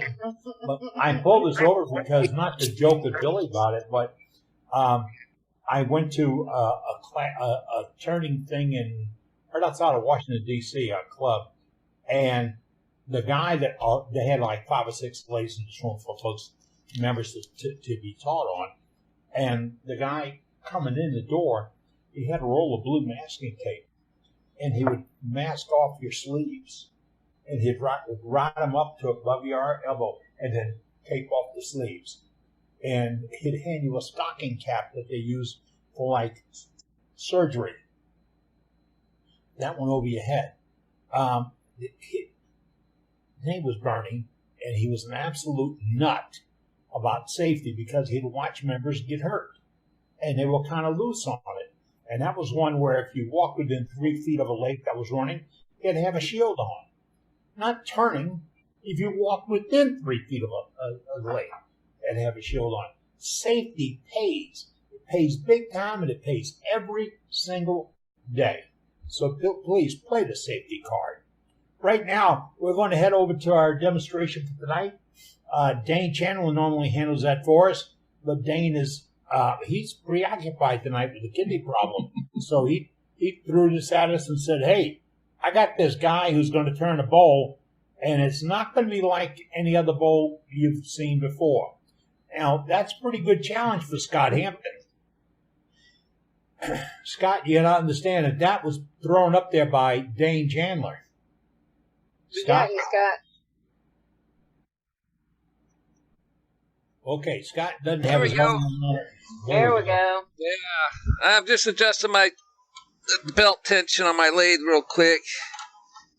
Yeah, I sent a picture of a bowl that I'm going to try my best to make. And I sent that picture to Dane, and he was like, "Okay, good luck." So we'll see how it goes. Am I talking? Oh, yeah, there we go. You're a main stage, sir. All right, I'm gonna record this to my computer real quick.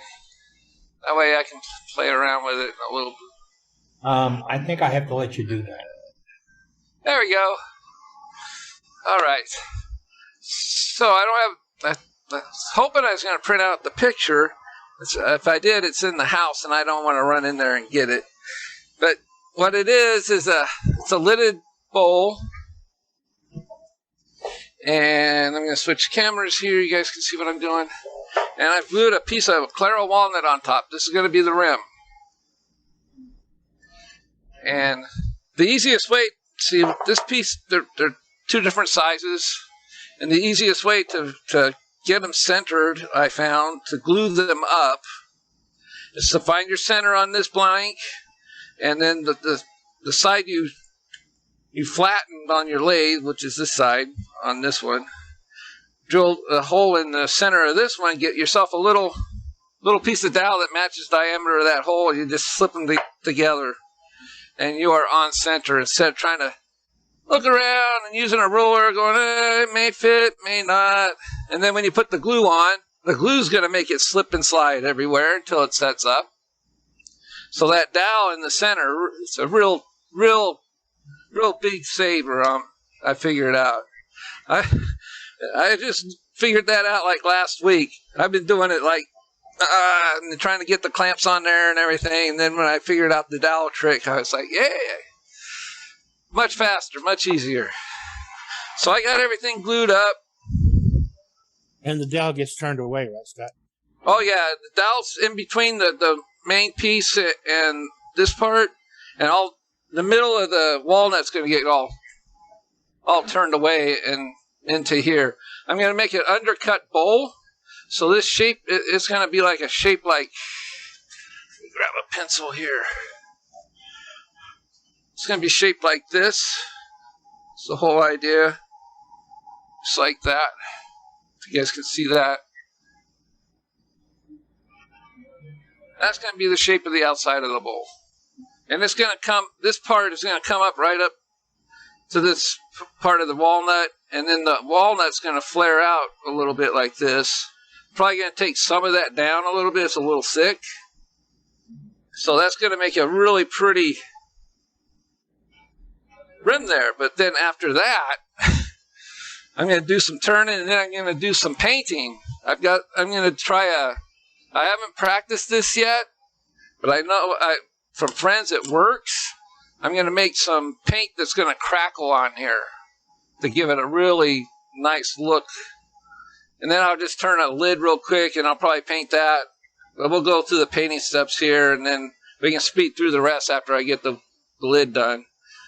And then next week, for just a small segment, after tonight, I'm going to put like 12 coats of cloth slacker on here during the week so it has time to dry. And then I'm going to bring it back, and I'm going to show you guys how to polish that up like glass. So that'll be a fun little thing. So let me get started on turning. I'm going to true up. It's not quite true on the edges here, so I'm grabbing my half-inch bowl gouge here, and I'm just going to true this up. Here we go. And I'll probably just bring up my tail center just to give it a little added support. It's on a screw center in the chuck, but it doesn't hurt to have this little bit of extra. It helps settle down any vibration. You don't have to put a lot of pressure on it. You can leave it unlocked. It just straightens everything out and it runs more true. So, all right, here we go. 45 degrees. I'm going to enter on this side of the tool. I'm going to zoom in so you guys can see a little bit better. You don't want to look like you're hanging from the ceiling trying to watch what I'm doing. So, 45 degrees. Just going to enter into the tool here, take it across. I'm keeping the bevel parallel with the bedways just to get a straight cut. And I'm leaning into the cut. I'm not using my arms and going back and forth. I'm not like going like this with it. I'm starting on my left foot that's behind me, and I'm leaning onto my right foot. And it really helps make a smooth cut when you do that.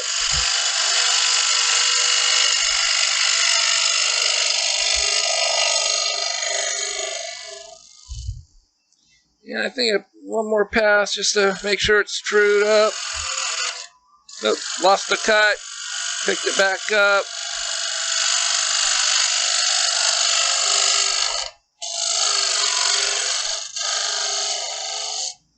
All right. Now I want to true up the bottom. Just make it nice and flat. It's really well cut piece of wood here already, so it won't take much to get it into balance here. But it's always best to have your pieces in balance as much as you can. Less vibration and everything. So I'm just going to do some push cuts. I've got the bevel almost parallel with the bedways, not quite. I'm just going to make a push cut towards the headstock.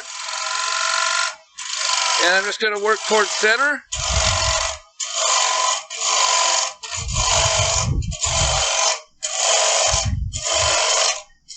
Oh, and if anybody's curious, this is actually a piece of California monkey pod. I'm not sure if it's native to here, but my wood source that lives like 40 miles from me, I'm not sure if it is just one single tree, an old growth tree that somebody planted years ago or what, but it's a piece of monkey pod. I had no idea it even grew here in California. Really pretty wood. It's got some, depending on where I cut it, a lot of pretty grain in there. Switch over so you guys can see that a little. Let's try that one. It's hard to see it in the light. Yeah. There's really nice grain in here. Sometimes you can get some really dark hardwood with it. So I'm going to back up my tail center. I'm just going to take out that little nubbin there.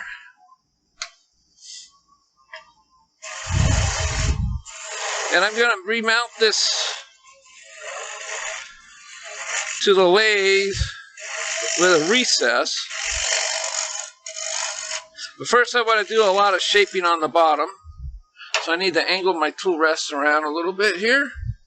We're going to get that like oval shape going here while it's still in this position, mounted on the lathe this way. So I'm just going to do some draw cuts. And I'm going to make the recess last, just in case I need to take this down a little bit. If I was to make the recess first, and then started cutting this and found that I needed to adjust the depth of the piece of wood, I would be cutting that recess away. So I always just wait and do that last.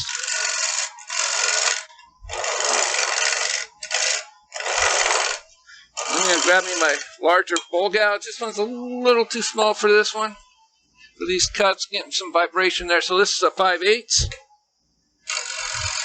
Now 1/2 inch to 5/8 doesn't sound like much, but it really is.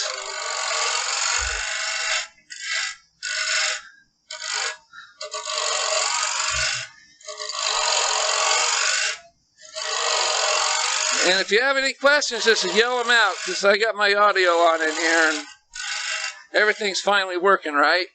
So I need to angle my tool rest a little bit more here. And I'm going to go back up to the overhead so you guys can see that shape taking place.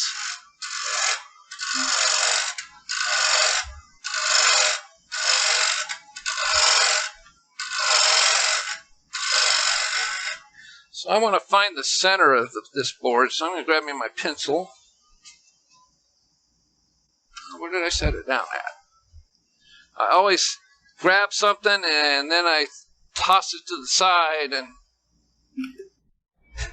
who doesn't do that, right? All right, here we go.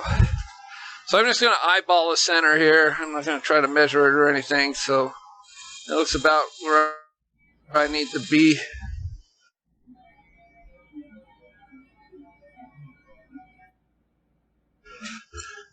So I just want to get that curve coming right up to that line. And I'm just kind of shape that curve, get a nice curve going down to where I'm going to create the foot.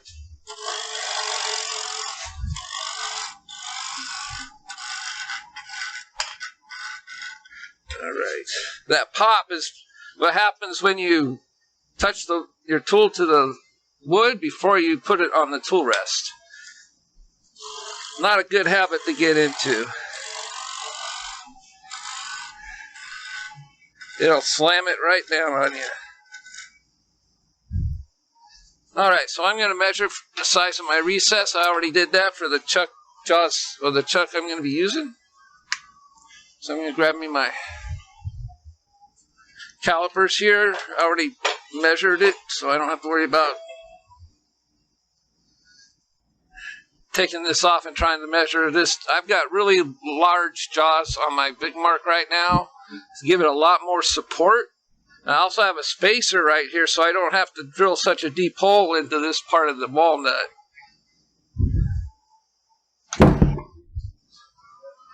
Alright, so I'm just gonna this side goes into the wood. I'm gonna change cameras so you guys there we go. This side goes into the wood, this side does not, or you're gonna end up having this flip back at you. And I always start closer to the middle and work my way out so I'm not leaving a bunch of lines out here that I gotta turn away. Yeah, and I'm right where I need to be right there. I'll grab me a pencil just so you guys can see that a little better. I'll mark that so it shows up on the camera. That's where I need my recess. So I'm going to grab me my parting tool, and I'm just going to start removing a bunch of that. Straight on in there. You don't need to go super deep. I like to go at least a quarter of an inch in with my recesses. That way I know that I'm getting a deep enough bite into my jaws. And I'll create a slight dovetail that goes inwards towards the center. Need to adjust my tool rest a little bit. That's a little too high for my parting tool here. There we go.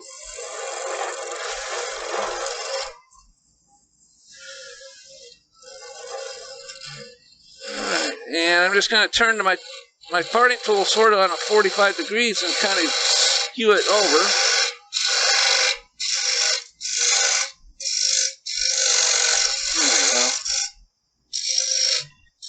And I'm just creating that slight dovetail in there. Some people use a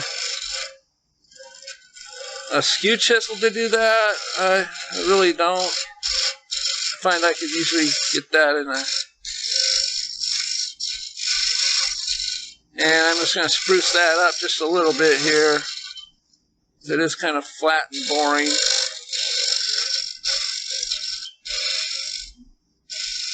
So I'm just going to create a nice little ring right here. I'm going to do some texturing on here, but I'm going to grab me something that's going to really help create that dovetail. I have some small... This is a very small parting tool that I've cut on an angle. So when I go on an angle on this way, make sure I got it facing the right way, or I have the right one. I've got two of them here, so I gotta make sure I got the right one with the slant.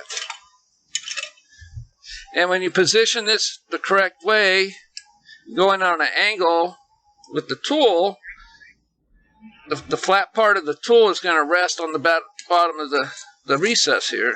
So you can go in and you're not going to cut any more wood. It's not going to leave a groove or anything. It's going to leave a nice sharp corner for the jaws. Alright, so I'm going to grab me a texturing tool real quick. And I'm just going to come across here and kind of make a swirl. I'm not going to do much sanding with this. I will when I get to the painting part. But that's so boring. Nobody wants to watch somebody sand, so...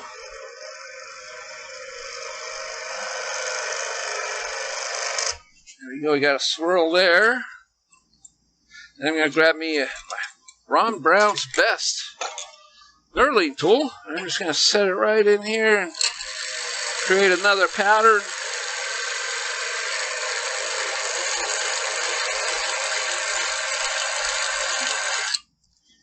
And you'll be able to see the nice pattern showed up right there. There we go. Let's see if I can zoom in on that. Come on. Come on. There we go. A little too close. Let me see if I can block that light. Which one is shining on there so much? I'm going to turn off my overheads for a second. There you go. Now I can see the pattern pretty well. I always like to dress up my recesses. It doesn't hurt to do that at all. And I do have a saw mark right here. Did not notice that when I was truing this up, so I need to take a little bit more off of the outer edge of this. So I'm going to hit my overhead again. Adjust that. Grab me my smaller couch here. See, I got a line right here. I did not see that when I was checking it. Guess I didn't spin the tool far enough around. You saw that. Hey, Scott, you actually have 2 of those lines. So. Oh, is there? Done, yeah, be sure you rotate the whole piece to set. Thanks for letting me know. Yeah, I'll take it a little bit further spin there. I got rid of them. Just a little bit of it right there. Yep. And that right there. So what I'm going to do, instead of a push cut, because the push cut's causing some tear out, I'm just going to do like a scrape across the surface here.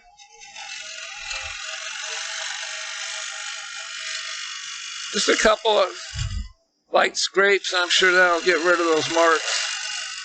And I'll probably get rid of some of that tear out too that I don't want to have to worry about. It really tore out the end grain there.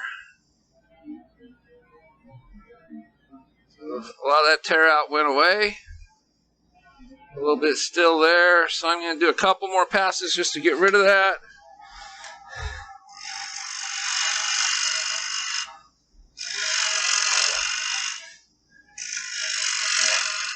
I'm dropping the handle a little ways down to create a shear cut across the face instead of a straight on like this. I'm going to switch cameras so hopefully you guys can see what I'm doing there. You can see how the handles drop down like that when I come across. A little too much of an angle, so I need to present the tool a little bit closer.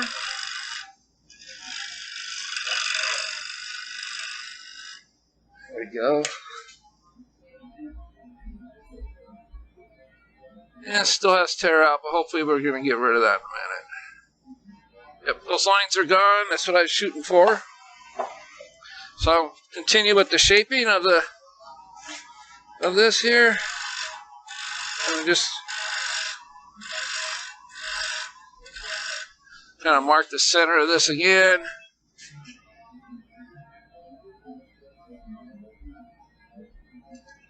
So that pencil went away, the pencil mark.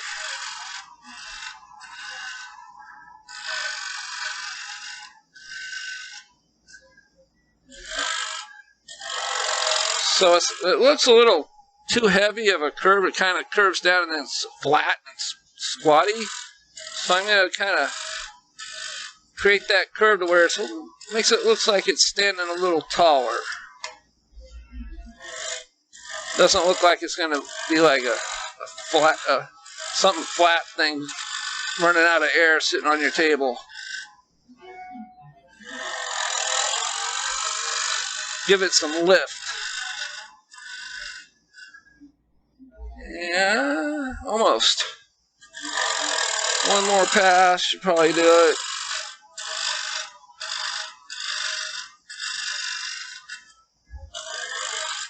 Now I want to do some finish cuts on this because I do need to sand it real quick. I need a smooth surface for that paint. I'm just going to see if there's any major tear out. If not, we can keep going. Alright, we're good. I'm just going to grab me some 180. That'll get rid of that.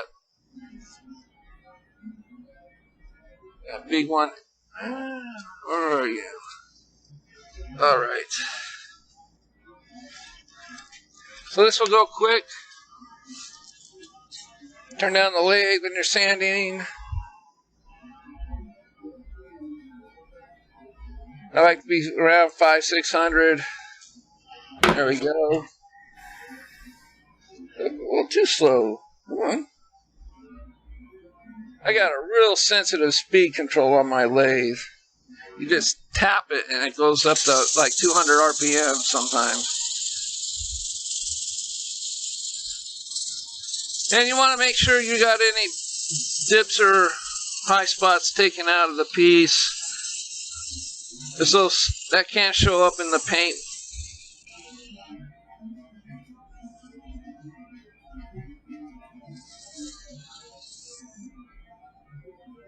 Yeah, I'm just going to touch that up in there, like give it a little.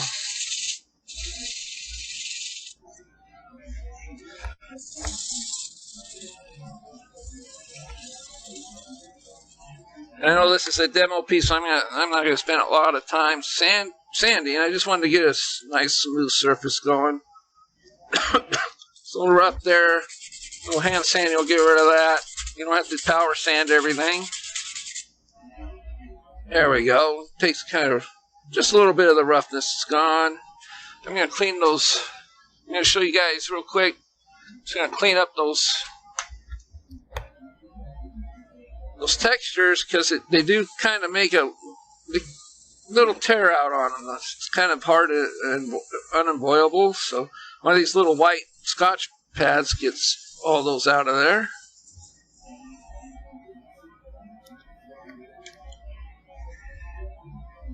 There we go. And before I turn it around, I'm going to grab me my point tool real quick, and I'm just going to put a line right there just to kind of show off that texture a little better. So I'm just going to slide this right in there.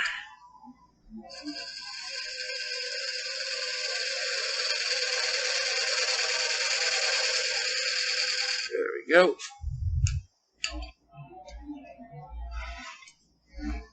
Speed back up, lathe. Let's go. Get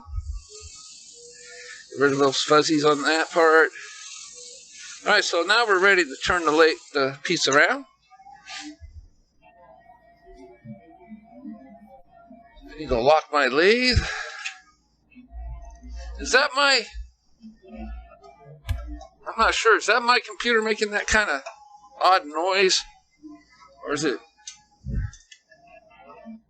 Oh, my lock here. Oh, that's why. Hold. Come on. It does not want to come off, so I gotta give it a good twist here. Come on. Man, it is locked on there. Woo! Darn it. Give me a second here. I gotta grab my T-wrench. Even waxed that. I waxed that screw and everything. Still doesn't want to.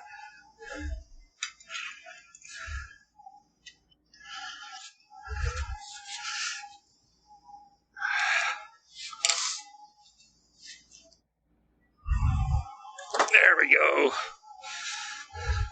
You know, with enough muscle, it'll come off of there. So you can see I got this little spacer on here, and it just screws onto the screw chuck. Now I'm going to change out my jaw, my chuck here, because I don't need massive jaws like that for a bowl like this.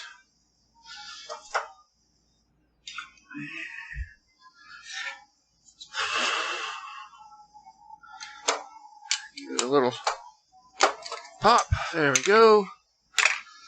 And I'm going to put my Talon chuck on here.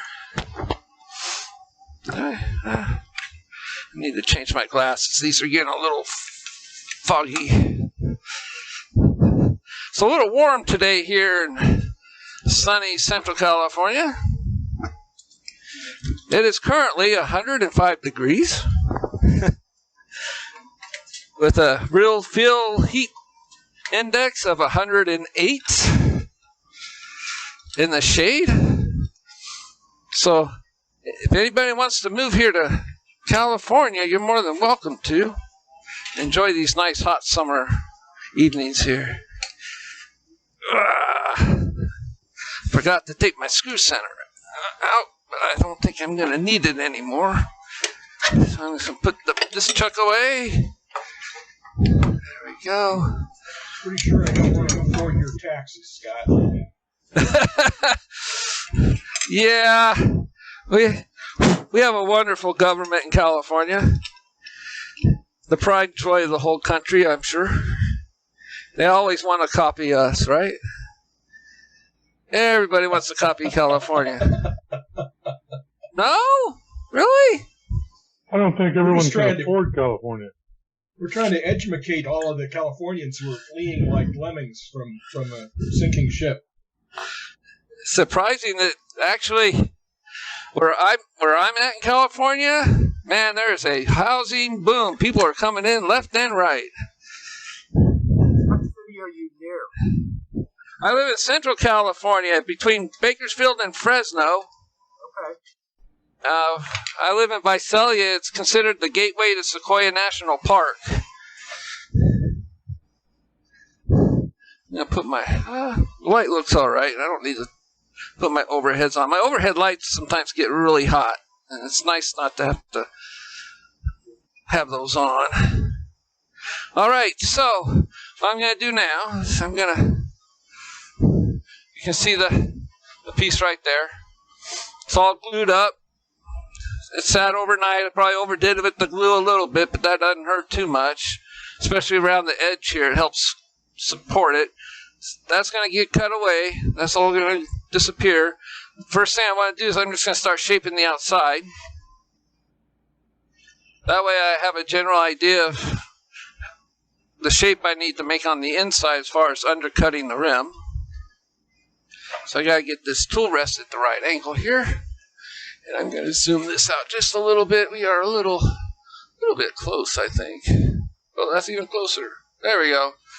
Just have a better understand what's going on. So the first thing I want to do is I'm just going to start shaping this area right here. I'm just going to do some push cuts into that area up to the walnut piece. So we'll get that going.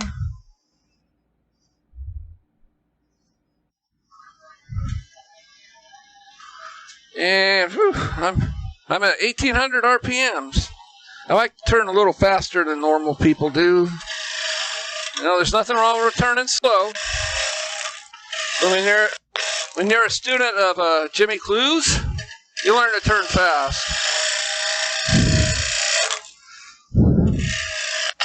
So what's happening is my tool keeps popping out of the cut because I'm not moving the handle far enough into the cut. I need to scoot it around the corner a little bit more here. And some of that is, I'm feeling that glue coming off of there, so that's good.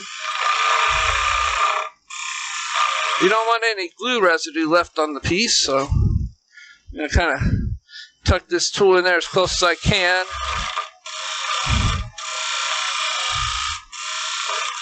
And then I'm going to bring it around this way, straight in, and I'm just going to do a push cut towards the lathe. And I'm just going to clean some of that glue off of there. And I think I've got it. All that stringy stuff is gone. There's still a little bit more there, but that'll go away when I start shaping the walnut. I don't know what time I started. It's almost 6 o'clock already.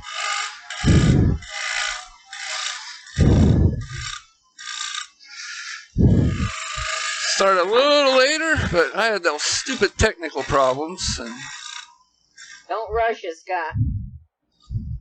All right, as long as you guys want to stick around, I'll do this. We're here with you. I'm sure I'll be done by 7. I have all night. Take your time. Well, at least till 4 a.m. You want me to go to 4 a.m., really? I can do 4 a.m. Next Wednesday. See, 4 a.m. back there, it'll be like midnight here, so that's no big deal for me. That'd work out good for overseas 4 a.m. in guys. California. I got till next Wednesday. Okay. Same here. We did a lot of the show and tell already, right? So I don't want to step on anybody's toes as far as... At the moment, we got one person on the list. Okay. All right, so I just smoothed that little ridge out right there. So now I want to bring my tool rest around. I'm going to start.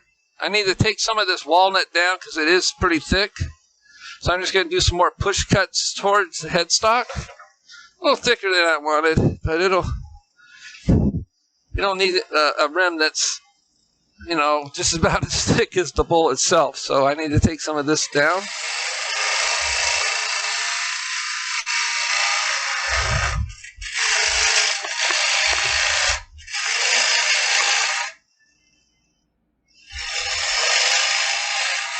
Let's see if I can get a different kind of angle here going. You guys can see what I'm doing a little bit better. There we go. You guys can see what's going on up there in the upper corner. Side view.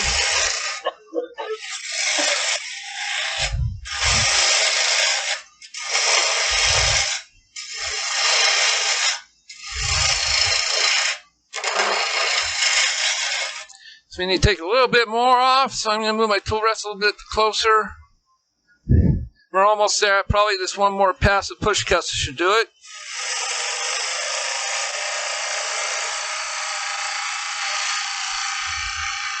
Now I'm doing all this by eye. Whatever looks good to me, that's what I'm working on. So I don't really do any measuring as far as this goes.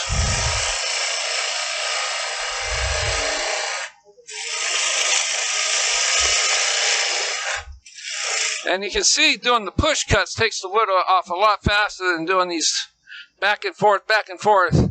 That can get really tiring.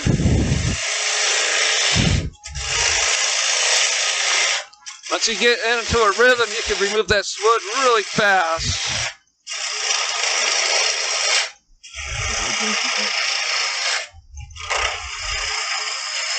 And don't worry about that hole because it's going to be cut away in a minute. So now I'm just smoothing it out. That way it makes it a little bit easier to create the bowl. Then you're just pushing the tool in to cut out the center. Flat surface is much easier to work on than having hills and valleys. So I'm just eyeballing it, looking right down the horizon. It's a little higher through here, so I'm going to flatten this out.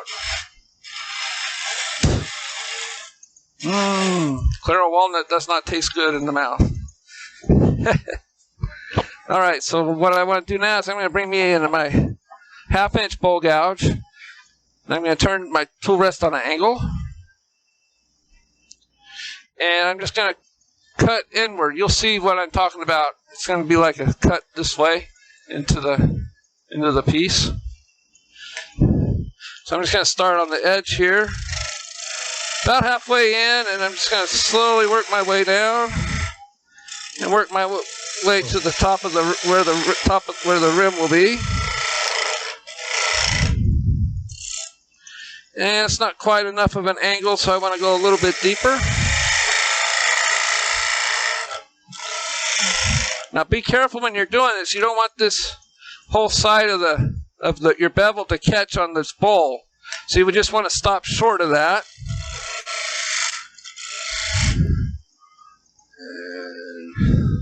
A little bit, I think a little bit deeper will look nice. Claro walnut's hot coming off the lathe, by the way. So I'm just doing some push cuts to get rid of some of this walnut.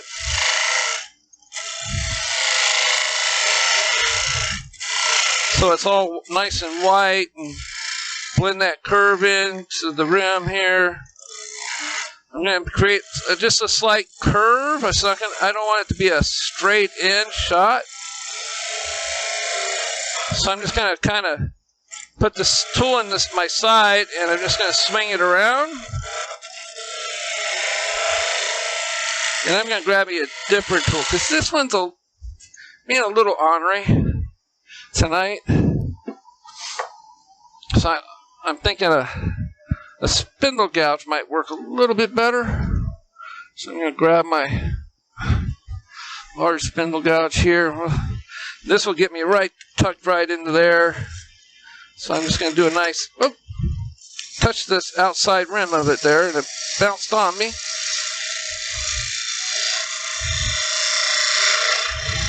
And once I get to the bottom of the walnut there, I just turn the tool almost 90 degrees or 9 o'clock, the way I'm looking at it. And I still got,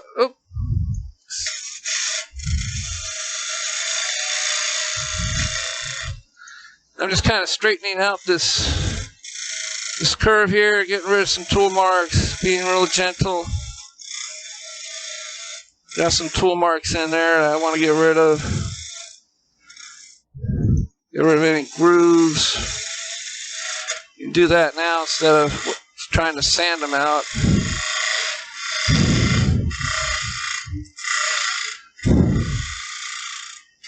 And then I'm just going to do a nice draw cut out to clean up some of those tool marks.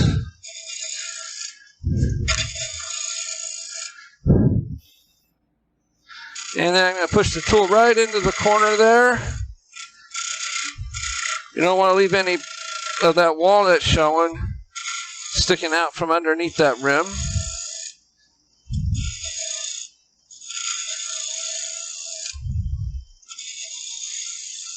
And then I'm just going to kind of ease over that edge so it's not so sharp in case I touch it. All right, so we got that rim pretty much done. I'm going to take a look at this. All right, so I need to clean this up a little bit. I got a line right here. So I need just to do a little bit of adjustment on the bowl portion so I can sand it nice and clean. We do have some tear out there. So what I'm going to do it a little bit of faster way of doing this. I'm going to grab me my semi-power sander.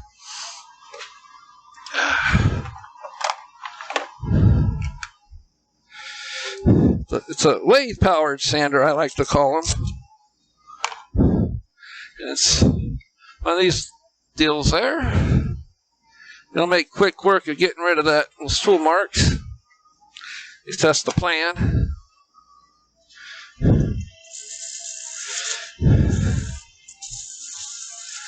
Try to get it at the right angle so it'll start spinning on me here. There it goes. I need to turn it down just a little bit. I'm running a little too high for this sander. All right, there we go. That way the sandpaper will take a deeper bite.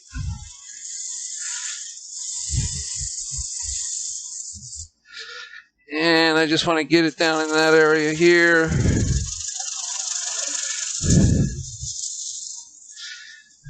I'm just doing a general sanding. I'm going to grab my 180 here in a minute and finish it off.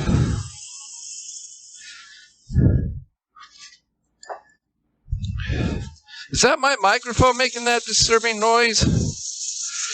I can't tell. I'm not sure if that's heavy breathing. Yeah. Sounds fine here. Okay.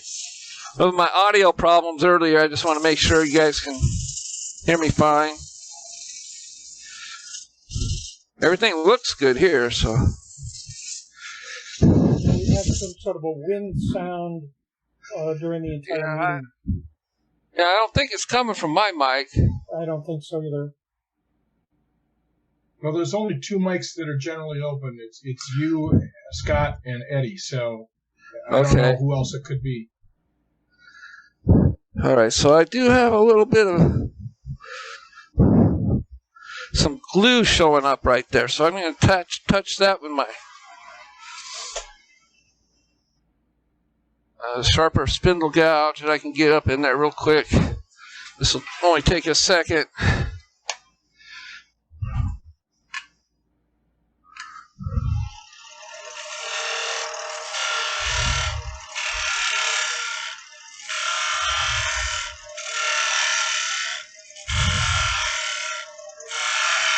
When you glue this stuff, you know, The glue's gonna go into the fibers of the wood. It's a little too fast. And that left a tool mark here, so I need to clean that up before I sand it. There we go. Grab that sandpaper again. I was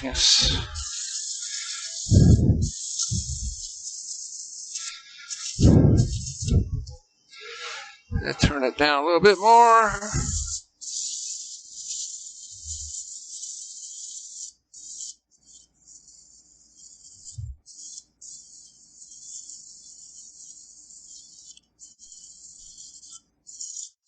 So I'm going to wait, and I'm going to paint it after I hollow it out, because if there's any type of finalization cuts I have to do on the outside and stuff, then I won't be wasting my time painting it first. So it's time to hollow this baby out. And I'm going to show you how to do an undercut using what are called rocket tools sold by Mike Tchaikovsky.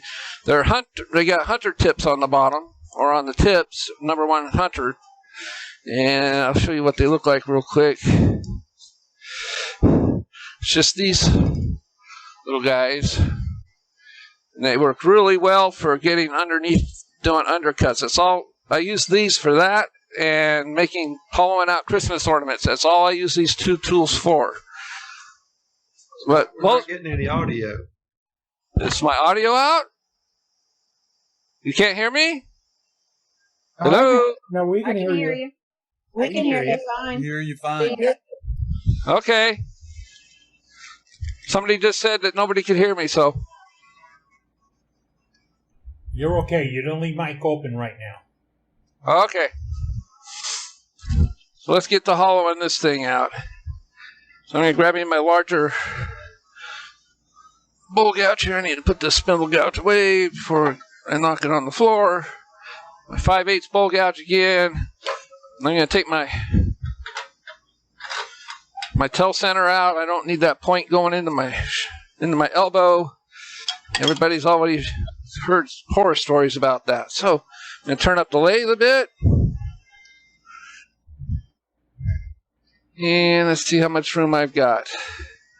All right, so I'm going to move my headstock down a little bit. I'm going to be bumping into my tailstock there. I don't need any of that kind of interference there, because I do have a long handle on this. You guys can see this. I'm going to switch cameras to where you guys can have a better view. Let's see, side view. There we go. So you guys will be able to see me plowing out this puppy here. You want to make sure it's on center, which it's not. I need to drop my tool rest just a little bit. So I did have a smaller tool when I was doing the outside.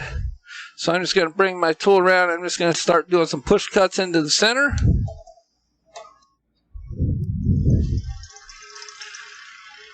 Okay. What that noise was.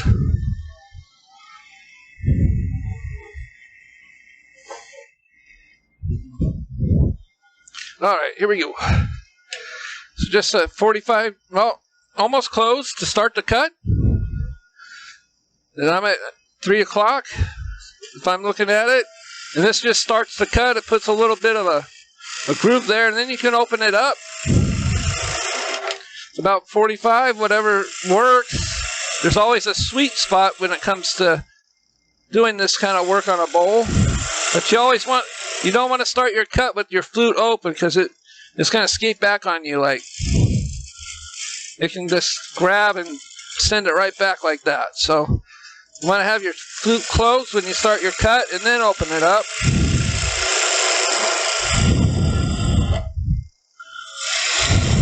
I'm going to go a little bit deeper right here.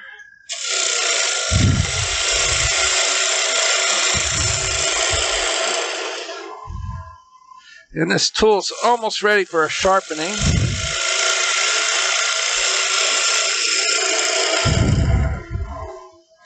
Because I can already tell it's getting dull here.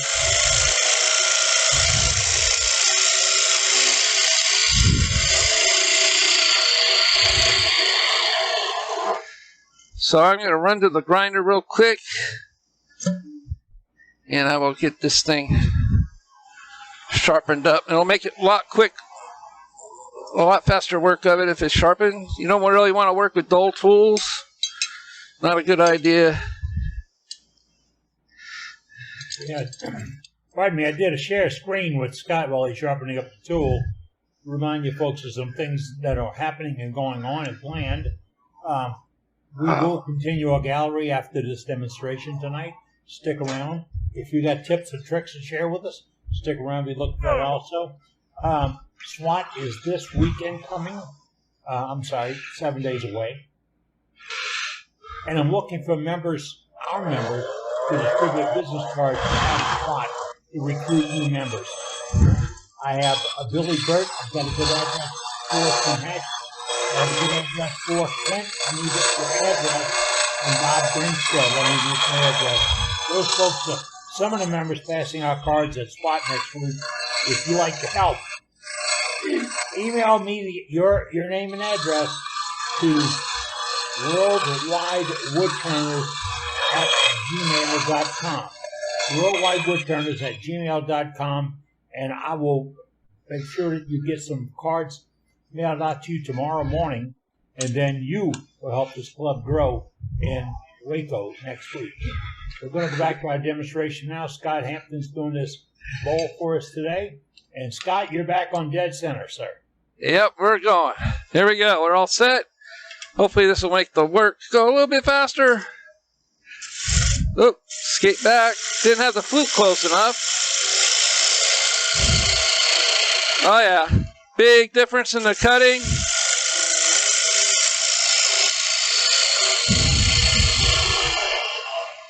So I've broken through the walnut now, as you can see.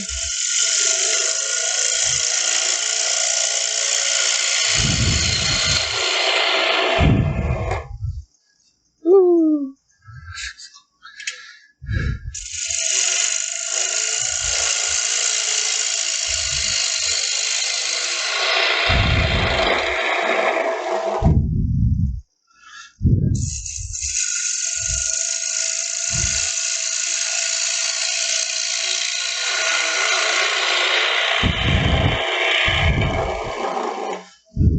So I'm just going to go bring my tool inward and go a little bit deeper here.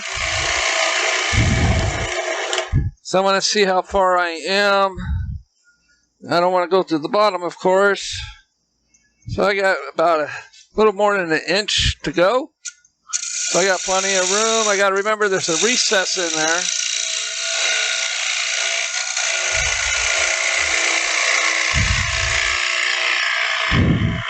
And we don't want to turn this into a funnel club type of piece. So I'm just going to start working on thinning out the rim.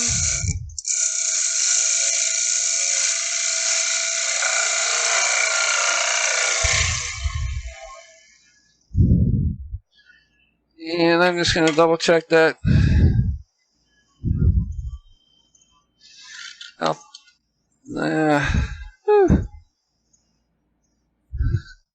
Really? I got that much? Oh, should not be doing it that way. Where's my pencil? All right.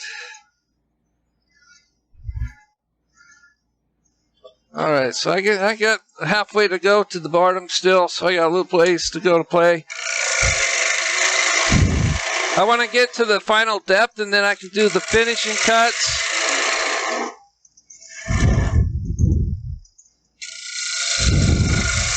To match the depth.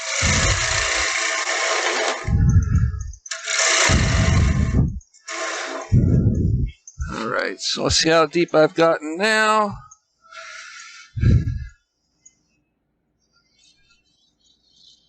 All right, a couple more cuts, and that's as far as I need to go.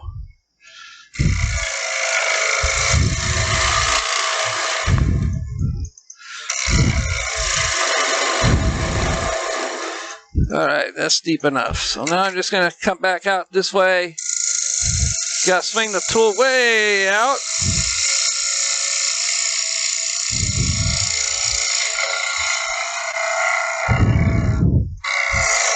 I'm going to try to get these walls as straight as I can before I start doing the undercutting part. Kind of lighten up the cut as I get towards the bottom.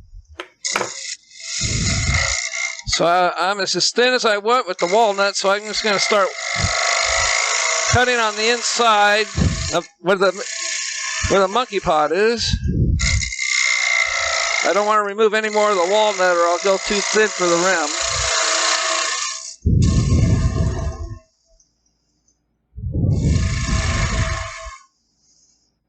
All right, so we're at the position now where we can start doing that undercutting, so I'm going to switch tools here. I'm going to grab me that hunter type tool here.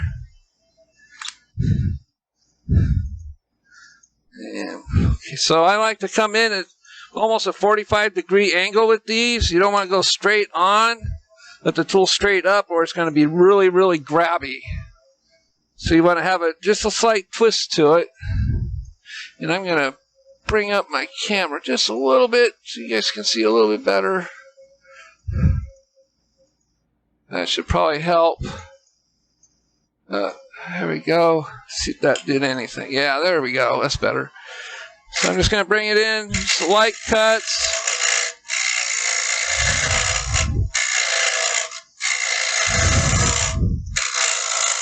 And bringing the tool around just to get down to that bottom portion down in there. Get that undercut going. It can be a little grabby, so you got to be careful with this tool.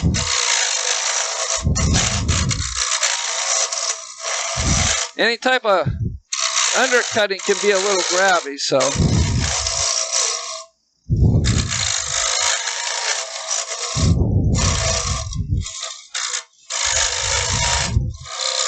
Try to get as much of the undercut done that I can with the straight tool before I go to the curve tool. So we got a lot. We took out a lot there. It's undercut some. A couple more passes, then I'm going to switch over to the hook tool or the bit tool. So I just got to gently bring that in there. Let's see. You can tell it's getting a little grabby now.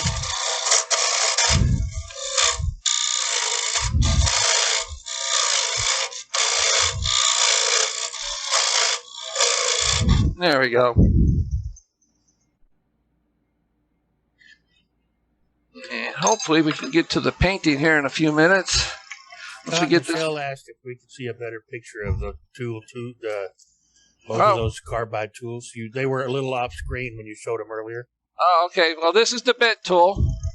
And you can see the little carbide tip on there. It's a cup carbide. It's not like your flat carbides like the Easy Wood tools. These are completely different. This is more of a slicing tool. The Easy Wood tools are more of a scraping type of tool. So I'm going to slow down the speed just a little bit so it's not so grabby. And when you're using a bent tool, you got to have your tool rest back far enough to where you don't want it to be sitting on the curve to where it's going to twist on you. So I'm going to do an overhead shot. So if you have it like this, and you bring it in, all that force is going to go right into that curve. So you have to have the tool beyond that.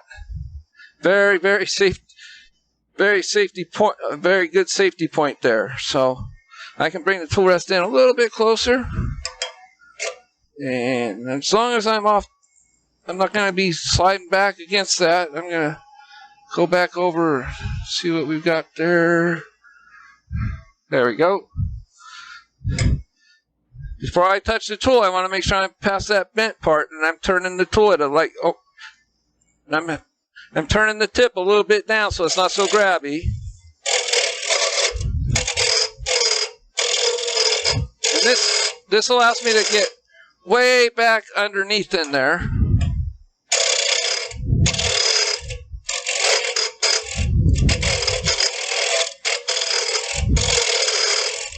So I'm going to stop and have a look. I don't want to make sure I'm not going too thin. The wood's sounding a little thin. And it could be.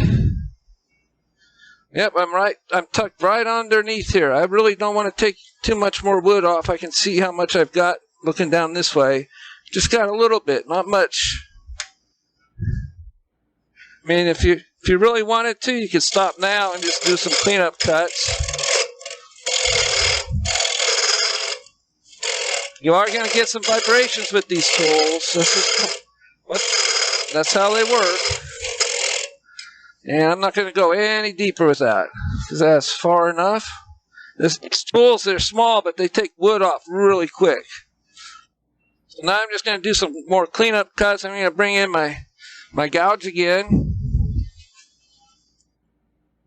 So we're done with the carbides. And I'm going to bring me my 1/2" spindle gouge or bowl gouge in because it should make this cutting a little more gentle, not so grabby. We're not looking for big cuts anymore. We're just kind of a little too fast there. Got some vibration. All right. I got the tool closed to start the cut, and I open it up to bring it across. And these are just kind of doing some finishing cuts and shaping the bottom, making it a little more round so it's not quite flat.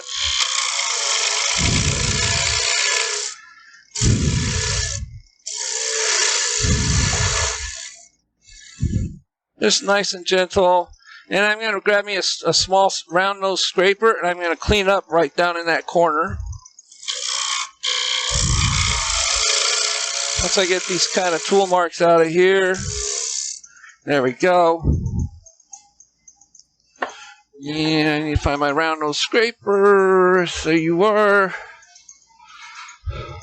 So this is just let me get in there and just kind of clean up what those tools left behind.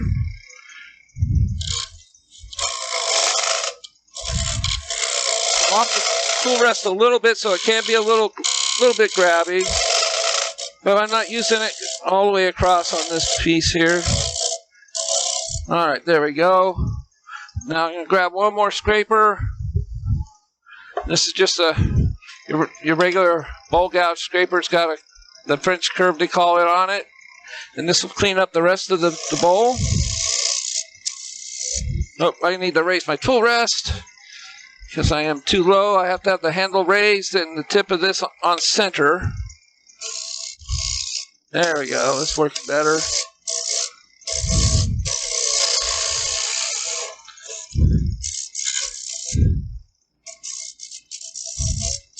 Nice gentle motions. And towards the center. And I think we're done with the center. We're done with the hollowing out. It looks really nice and clean in there.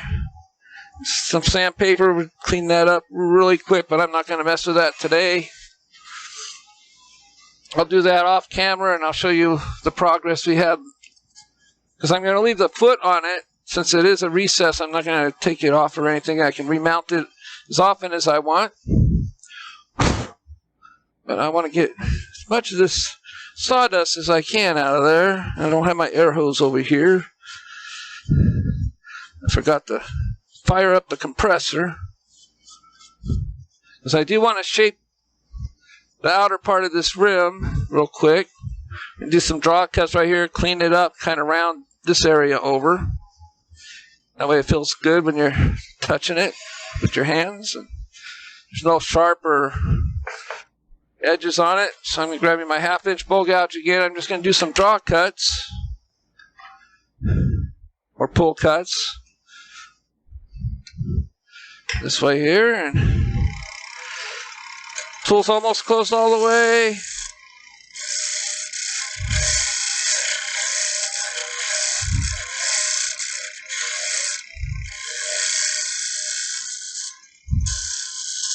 Soften that area when it's coming out of there. I still got a tool mark right here that I can see. Kind of a dip in the wood there. There we go. We got everything smoothed out now. And what do we got? Oh, we got a really nice rim going. So you guys can see that. This looks looking pretty good. Just some real quick sanding. We'll clean up the inside. And when I apply this finish, it'll really darken up this walnut and make the grain pop. It's unbelievable how pretty this is. So I'm going to show you guys the painting method real quick. Well, it's not real quick, but so I got to slide a few things out of the way. And I need to bring my headstock back towards me, so it's more centered in the camera. There we go. I'm going to zoom out because I am done cutting. So I'm going to find me overhead. It's not working.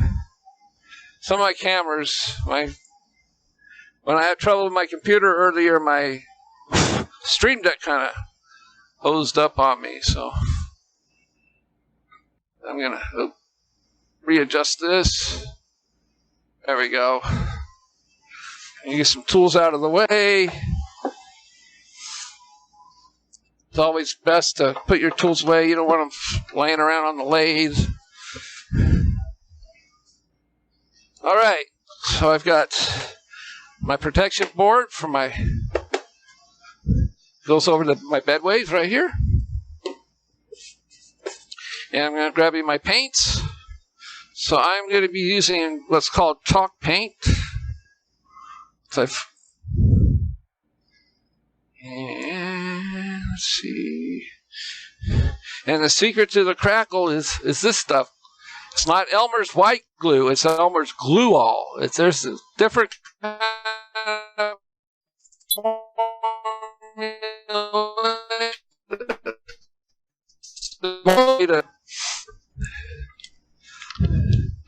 which is fun. I mean, kids love making slime, I'll tell you. I know my grandsons do. So when I use wide brushes here, I'm gonna put a coat of blue first. It's the base coat. And once that's pretty well dry, I'm gonna use the blow dryer to dry it off real quick. And then what happens is I put a thin layer of this glue on there. And I do it in sections because once it just starts setting off and drying, you want to put the top coat on to make that crackle effect. With acrylic paint. So I want to make sure my glue bottle is ready to go. Yep. And I want to get my brush a little bit wet before I apply the blue paint. Here we go. Let's get some. It's like a nice dark turquoise color. And I'm just going to cover the whole thing with this. And it goes pretty quick. You don't really need to thin this part of the chalk paint is already pretty thin as it is. You don't need to add any like median type stuff to it. I might just let this dry off, and I'm going to switch over to use acrylic paint for the base. Put chalk paint on top of it. That works too. This seems to be running a little thin for this piece of wood, and I want a thicker base coat. So I'm going to grab me a similar color. I'm just going to dab what's not dry off of there and just cover it up with the acrylic. That's coming off a little bit thinner than I thought it would be. There we go. Here's the acrylic paint. This is satin. I'm sorry, what did you say the first type of paint was? What type? Well, I was using what's called chalk paint. You can find it like at Michael's, and it's with all the acrylics and all the other artist paints in the craft sections. Michael's sells it. Thank you. But as you can see, it's a little kind of thin for what I'm liking for a base coat. So I'm going to switch over to an acrylic for the base coat. It'll go on a little bit thicker. There we go. Grab me my paintbrush. Get most of the water out of it. Get it dry. That way it doesn't thin the paint down too much. There we go. All right, this will go on better. There we go. That's what I was after. Nice thick base coat here. Now I'm going to finish this up at a different time. That's why I didn't take the time to mask everything off, and because you need to mask off this rim. You don't want to get any paint on it. So I'm just doing this outside area for right now. I'll come back in and mask it off. I just want to show you guys the crackle, how to do the crackle on this piece here. I'm just going to go all the way around real quick. Get this covered up where the crackle part will be.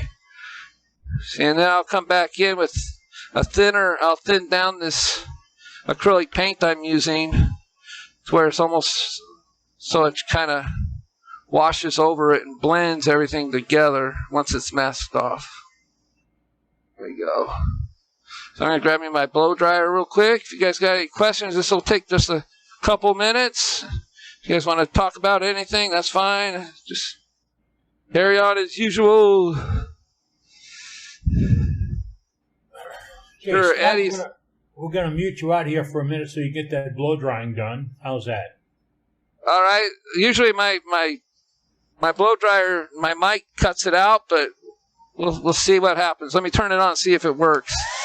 Can you guys hear that? Is it too loud? No, it's good. Okay. Go ahead.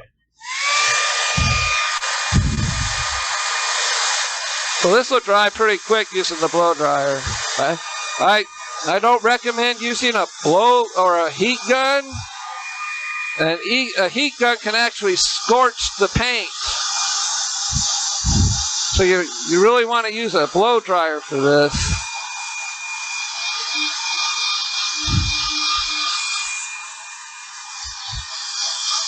My heat gun has a low setting. It works all right. It dries pretty quick with the blow dryer. See, it's not even coming off on my finger anymore. Just give it a couple more rounds of it here. Then I'm going to grab me my white Scotch pad over there, a clean one, and turn on the lathe, and it'll help smooth out the brush strokes of the paint. You just want to be real gentle with it. And it should be dry. Yep, good and dry. So I'm going to grab me one of these and just go over it real quick. And don't push hard. You don't need to, or you'll start taking the paint off. See, it's already dry. There's not hardly any paint coming off of here. But this helps smooth everything out. Takes kind of the brush stroke textures out of the acrylic paint that can be left behind. So that's the residue from that texture or brush strokes that were high spots on the paint. And we'll have a look-see, see how well that did. So that got rid of a lot of the brush strokes. There's still a few there. That's not really, really bad. So the next thing I want to do is take some of this glue. And I need to squeeze some out into my palette here. Make sure there's no dust down there in the... come on now. Speed up coming out. You want to just, depending on how thick of a coat you put on this, the thicker the coat as it dries and you put the paint on, the bigger the cracks or further away they are. If you want small cracks, which is I'm after, you want to use a thin coat of the glue. Not very thick at all on the wood. And then I'm ready, I'm going to get the white chalk paint ready. Because the chalk paint works better over the top of the glue than acrylic does when it comes to making the crackle. Alright, so I got me a clean brush here. And I'm just going to dab some on there, and I'm just going to quickly go over it. Nice Just kind of spread it really fast. Thinner the better. If it's thicker than others, the cracks will just be different. And because I use the blow dryer, the wood is warm, so it's drying the paint faster. It just needs to start setting up before you add the paint. All right, so we're at that point. And we're just going to grab me some white. I'm just going to put it on there. It should work as far as I know. If it doesn't, then I did something wrong.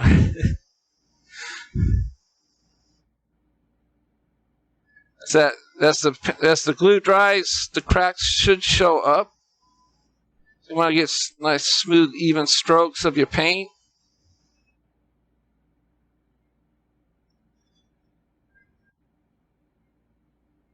And I'm going to put the blow dryer on it just to speed things up, hopefully, and get that glue to dry faster. I'm just going to do a partial part of this. This is a nice, it doesn't have to be a thick coat, just a nice even coat. Try to even it out a little bit. All right.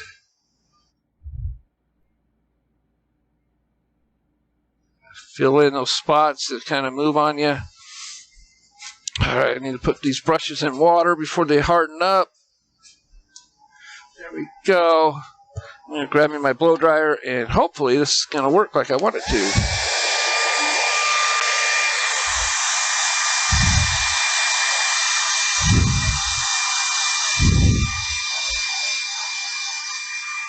Oh, I'm on crack.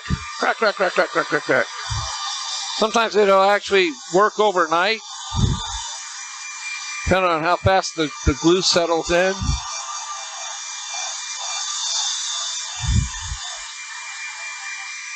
And it's not going to crack on me today.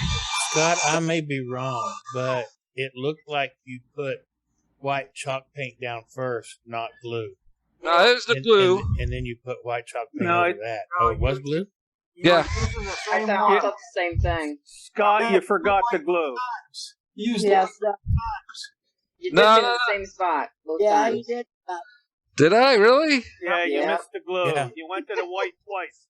Okay, well, let me grab a brush. We'll just try this one more time. Sorry. I thought it was the...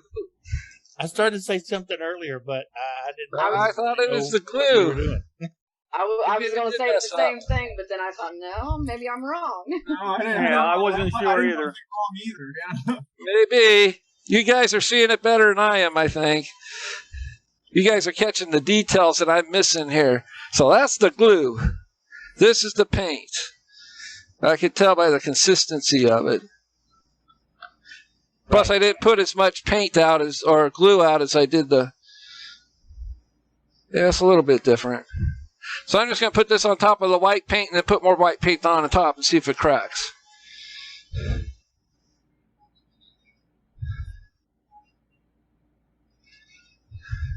when it cracks, are we going to see blue through the cracks or the crack white? Well, I'm going to start putting glue onto the blue here, and I'll hit that spot again where it's blue. I need to get more glue out of this bottle. Scott, when you put the glue on, it's clear. When you did it before, everything came out white. Yeah, I'm seeing that now. Yeah, big difference. Wrong one. Yeah. Okay. See, this is glue. Definitely glue. You can tell. Thank you for catching that. I was like, why isn't it cracking? It's supposed to be cracking. All right, so we got a nice thin layer. Just gonna put just a little bit more on, just to make sure you got enough. Oh, there's a little thing stuck there. There we go. Just want to make it nice and smooth. Then I'm gonna grab my paintbrush from my white, put it on top. It is already tacking up, I think. Yeah, almost there, so it should be good. Okay, so this is the white paint. Alright, so we're going to put this on here, see what happens.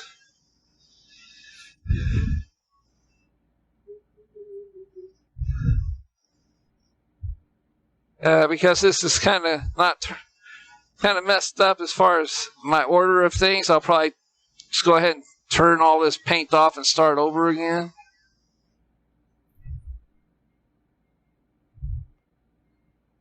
Okay, you can see where it's starting to crack on the edges right there.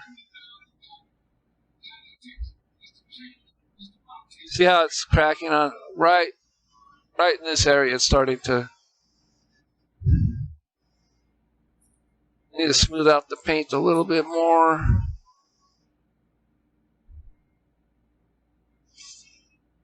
And I'm going to hit it with the blow dryer. See what happens.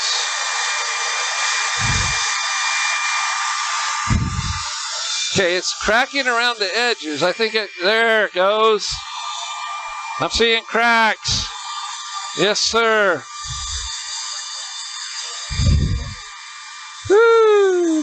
I put the glue on maybe a little thick because the cracks are kind of big, but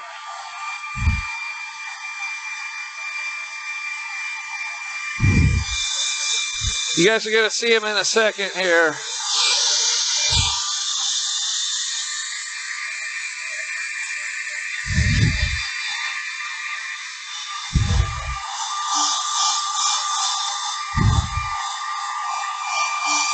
Okay, for doing this as fast as I did, it seems to be working all right. And as the drying process, because there's paint over it, it'll take it a little longer to dry. But I'm going to zoom in my camera here so you guys can see what it did here. See the cracks showing up.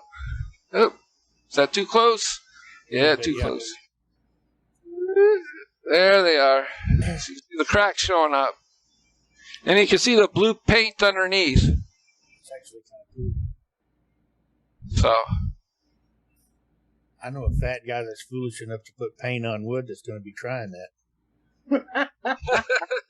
It's supposed to give it an antique type of look. So I normally don't use a blow dryer. They probably don't recommend doing that. You're supposed to let it dry on its own. And that's when the cracks really show up really nice. But because of it's a demo, I wanted to speed things up a little bit. But if I was to put that, if the wood wouldn't have been warm from the blow dryer when I dried this, I'd let the blue dry on its own. Then I would apply, after that's good and dry, I would apply the glue. The wood would be cold, or basically room temperature, so the glue wouldn't dry. So I think what happened, because the wood's still warm, the glue dried too fast. And that's why it didn't crack so much. But if I would have just left it in room temperature and then applied the paint over it and let it sit overnight, it would just crack like crazy. So you put the chalk paint on top of the glue after it tacks up some? After it tacks, not when it's dry. It has to be sort of like an in-between. That's why you got to try to do it in sections. So the type of glue is what again? It's Elmer's Glue All. This stuff. It's not the school glue, not the white school glue. This stuff is, you can get it at the craft stores, but it's called Glue All. And it's a different formulation. Kids use it. The formulation is great for making slime, of all things. But a lot of people use it for different crafts and stuff. And I've read about doing this online now. I've got a different product that is a little bit more expensive and a little actually more difficult to use. This is called, what is it there? Where can I see it? It's called Crackle Medium. It's for acrylic paint. And it kind of works the same way. I haven't really experimented much with it, but it's another thing I'm going to be playing with. I don't know, I just got cracked paint in my mind right now, so I got all these different weird projects going that I want to make them look really aged. Like I like playing with like the metal reactive paints and things like that too. So Scott, what happened to the original white paint you put the glue on top of? Did nothing. Didn't do anything. Okay. You know, milk paint also has a Crackle. Yes. Medium for milk paint that looks kind of neat too. Yeah, milk. They sell a product for that. It's a little more. It's more expensive. It's more complicated.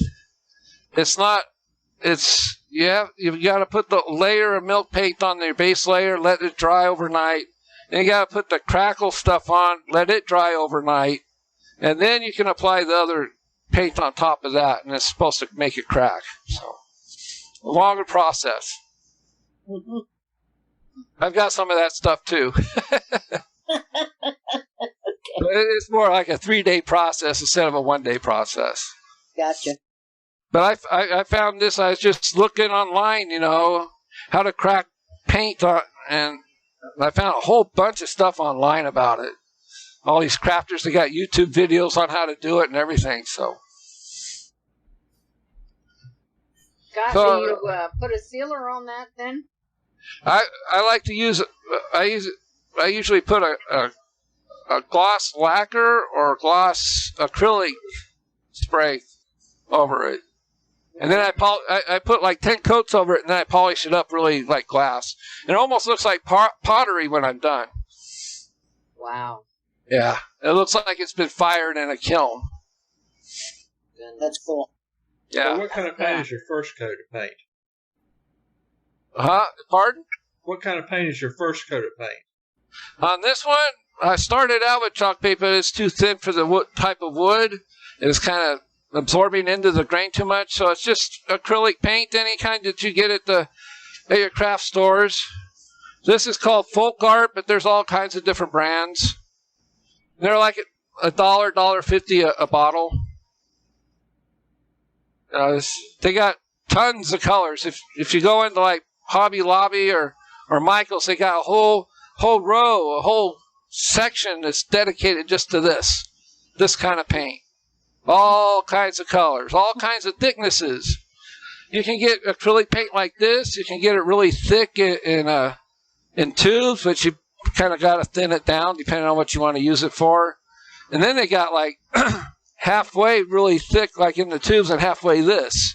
It's almost, you can rub it in your fingers and apply it, and it's kind of strange. You can actually sculpt with it a little bit. Any other questions for Scott tonight? I'm sorry? I was asking any other questions for Scott tonight, folks. Yeah, we're getting... The first coat is acrylic paint. Second coat is the glue. The third coat is acrylic paint again. Well, you could use acrylic paint, but you're not going to get the cracking as if you use the chalk paint. The chalk paint is sold where the acrylic paint is also in the store. You don't have to go find it somewhere else. It's all together in these long rows. If you've ever been to Hobby Lobby or Michael's, you know what I'm talking about. So, hey, thank you. Yep. It's a good demo. Yeah, very nice. You guys appreciate it. Thank you very much. It was great. Next week. Yeah, thanks, Scott. Next week, Scott. if you would, thank you. And next week, if you want, I can make the lid real quick. I would like that next week. Yeah, I'll make the lid, and I'll show you guys, how I go about putting a finish on it. So. All right, great. Nice. That'll work for us. All right. Thank you, Scott. Really great demo tonight. And I'll tell you, that somebody put in there, I have an idea. Tim Hatt said, I have an idea where I can take this on so many other projects. That's what we do, is share ideas or thoughts that you can take into your work. A couple of weeks ago, Matt Harbor showed us how to decorate a piece using dot decorations and paint dots. One of our members did a piece and showed it to us tonight. I'm going to ask her if she can show it to us again. See if I can get up here. And there she is, and there comes the piece. Very nice. Yeah. Brenda did that piece. Nice. Came out really pretty. Thank you. And I think we had one more come up tonight. as a clock, and I'm terrible about names, you know that. But these are techniques that we're putting in so you can put them in. And when you use one of these techniques, we want to see what you do with it. And remember, yours is the best woodworking in the entire world. Look right here and find out. Yours is the best in the world. There are no 11ths. And trust me, we have a no but guarantee here. We can say, I like that but. No, we can't. There's no but. There's no but. That's your art. I have no right to criticize your art. I'm not. None of us are qualified to do such. So you can ask my opinion, but it's my opinion. But as far as what we see and what we share with each other, it's important that we all consider that we're not being taught art, we're being taught technique, and then we're taking it from there. All right. Sharing ideas. A few minutes ago, I asked members who are going to SWAT next week. SWAT 7 days away. And one of our members is going to be doing some instructions there. We're doing a demo there. And I'm hoping I can get him lined up to take a package of cards to past members, because we're really working at growing this organization. And to do so, we need to get the word out. Asking you, would you invite your wood turning friends to be part of our meetings on Wednesday nights, or use the world's greatest wood turning website, ours, worldwidewoodturners.org, to see these repeats and sections of shows and meetings from way back from the beginning. I don't think you get that. I'm pretty darn sure you can't get that anywhere else. Pretty darn sure. But I will not make SWAT. Health problem got me, and I had too many restrictions, and I can't meet them. So I got all worked up over it. I called people to tell them I was going, and then I had to call them and tell them, ain't going to happen. But I'm not going to continue to miss out on them. This kidney thing's going to get better. I'll be there.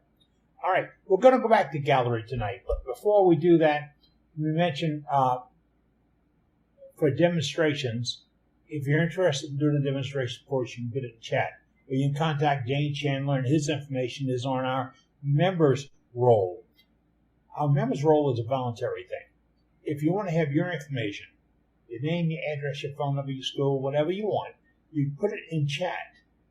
And our master webmaster will take it out of the chat before we post the chat online. And he will take the information and place it on members roll. Now, if you'd like a copy of the members roll, go to our contact page, and on the top corner where it says contact, this is members list. Right there, click it. Follow the directions directly. If you have a typo, if you don't do a capital, if you don't put the comma in, it won't work. And the subject is Captain. Capital C-A-P-T-A-I-N. Just a capital C. A-P-T-A-I-N. We'll send it to you. And on our website, if you have an event coming up, we have an events calendar. And that's wide open. So if Scott's going to do an IRD, or anybody else is doing a demonstration or a not pay-per-view or whatever, you can put it on our events calendar. If you don't want it as a pay-per-view, you can put it on an events calendar. Put the information in. Dave takes it out, puts it out to the rest of the world in that calendar. And they're free and they're not advertised. We're not married to any subscribers or sponsors. I see a couple of folks lined up to go back to gallery, and Brenda's handling that tonight. Brenda, who you got? We got Bob Grinstead. Hey, hello, guys. Hey, Bob. All right, everybody there. What fantastic piece you got to show us tonight? Well, I did that wine bottle the other night, and I think I showed you that last time. But this one is a different one. I know Martin from the UK did these several times, but anyway, I decided to do that, and it turned out real good. It's got a lot of character to it. This is a piece of cedar, and it's got a cork in it. Beautiful. Very nice.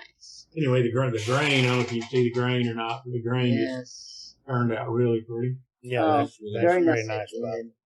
And then I was watching, I got one of those wood turning magazines, and this one here was from a UK magazine, and it was Janet Levy. I don't know if you've seen her deal, but it was a ballerina pop. And so I thought I'd try it, and it turned out fine, but it's too hard to spin. You know, it's hard to grab a hold of this little top and make it spin right. But anyway, it turned out real pretty. She painted hers. She had hers all painted up, but I'm not that good at painting. But that turned out fine. That was out of Bradford pear, but it turned out real good. And then here's another platter. Oh my goodness! Pull it back to you, Bob. Pull it back to you. It has, wow! I was trying to show the grain. No, this is that Pearl M. It's parallel laminated wood. You know, you make beams out of it, but it turns into a real pretty grain. Find another spot here. Now there's several here.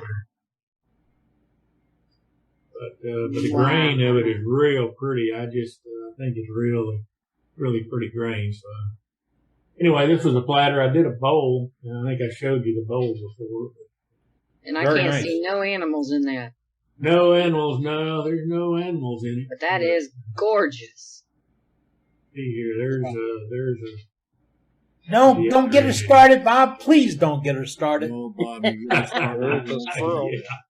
we don't want to see any animals in this, do we? No, no. Wow, that was epoxy finish. I finished that with epoxy, that little turning thing that I'd shown before, and it turned out all right. But this wood is really dusty.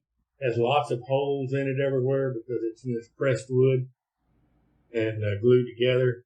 And I never got 7 or 8 coats on this. And even the last coat was still bleeding through, still air holes coming through it. And I couldn't believe it. It's just terrible. So anyway, I said, well, forget it. I'm just going to sand it and buff it. And that's what I did. This was Vonex buffing wheel on it. And it still turned out shiny. It still turned out pretty, but it's not it's not as shiny as where the actual epoxy is.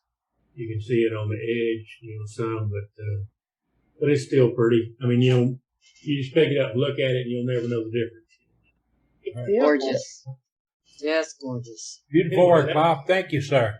All right. Yep. That's mine. We're going to pop into a few more gallery. We're going to keep them all brief, folks, because we're going to run out of time in a little bit. Who's up next, Brenda? We got Scott Tague. Hi, Brenda. You got me? I see you. Hold on just a second. There we go. So, I was in Hobby Lobby. We were talking about paint just a little bit Pull it ago. back closer to you. There we go. This is like the Josanya paint. Works the same way. It does the Crackle? No, it's the Josanya where you make it starts out white and then turns to whatever color the color of the paint is. The iridescent. It's like an iridescent paint. Oh, okay. No, you're talking about interference paint. Iridescent is something else. Yep. It's like okay. paint. They actually call it iridescent on the bottle, so it's right. It's cheaper than the Josanya stuff, so I got it at Michael's. Michael's and Hobby Lobby have it. They sell it at Walmart too. So just something else for you guys to take a look at. I haven't tried it yet. Thanks. Let's find Ray Davis. I'm here. Ray. You hear me? No. There you are. I'm here. There you are. Hello. Ray, we'll pop you back up. Keep talking, Ray. All right. There we are. Looks like you got me finally. All right. I got a couple here to show. Can you hear it? Yep. Yes, Okay, sir. first one, I haven't done a 3-corner bowl, so I thought I'd give that a try. And this is just out of a cedar post. Really? Wood that was given to me. And it turned out all right, but nothing special. In fact, I was going to throw it away, and my wife said no. So it's on the shelf. Oh my God, that is gorgeous. Yeah, it's nice. It's wipe-on, it's not wipe-on poly, but it's the base poly that I use to finish it. Nice. But, very nice. What today else you I got just there? finished another little bowl. Oh my and I just goodness. put the color of the grain in there. What kind of wood is that one? I'm not sure. I rough turned this back in November when I was in Arizona. It may be mesquite, but I don't think it is. But I really don't know what. Gorgeous. The grain is beautiful. Yeah, it's got some awesome Yeah, it's grain. really nice. I really like the grain. Oh, let's see the bottom. Oh, look at that. And it's got some character on the bottom. Yes, it does. Man, that's beautiful. Very And I've got some girlfriends that like to knit. Oh, crochet. nice job. Her husband gave me some oak, and so I took some oak and made this bowl for her. It's got some Paduke in it, and I thought it turned out real nice. Yes. Oh, look at that bottom. Very nice. Oh, that's beautiful. Yeah, it's a segmented bottom. In fact, it's a segmented bowl. Nice. Really pretty. And I thought, Look at different that. in the center. Oh, nice. Oh my goodness, you've just outdone that. Man. That is gorgeous. Beautiful. Absolutely. She doesn't know she's getting it, so I'll probably give it to her this next week. Oh man. Okay, everybody, remember this. It's a gift. Don't say anything. It's a gift. It's a gift. Love it. Hours? All right, that's all I've got for this week. Thank you, Ray. Take care, sir. Beautiful work. All Absolutely right. beautiful work. Very nice. Let's see if we can find Dean Grimes real quick. He is Hey, right Dean. here. Can you find me? Okay. I found you. All right. So tonight I went out before I got on the meeting and turned a little scoop. It had been a while since I had turned one. So did a video of that. Have that up Nice. Friday morning. So made a little coffee scoop. And then the other day I made a little angel. And I saw that. I love that wing technique you use. Is that magnet? her wings are attached with a magnet on the wings and a drywall screw in the back of the angel. Oh, sweet. So then, when you get ready to take her down or not use her up at Christmas time, you can take the wings off. You don't have to worry about it getting broke. Nice. Yeah, that's cool. Yeah. That's a good idea. Yes, it is. Very nice. Just a fun little thing, something different to do. And You hollowed her out so she's not real heavy? yeah, I didn't do a whole lot of hollowing, but I did. Yeah. Hollow Oh, out. nice. So lighten her up just a little bit. Nice. That's some idea there, yeah. I like that. I may have to make some of them.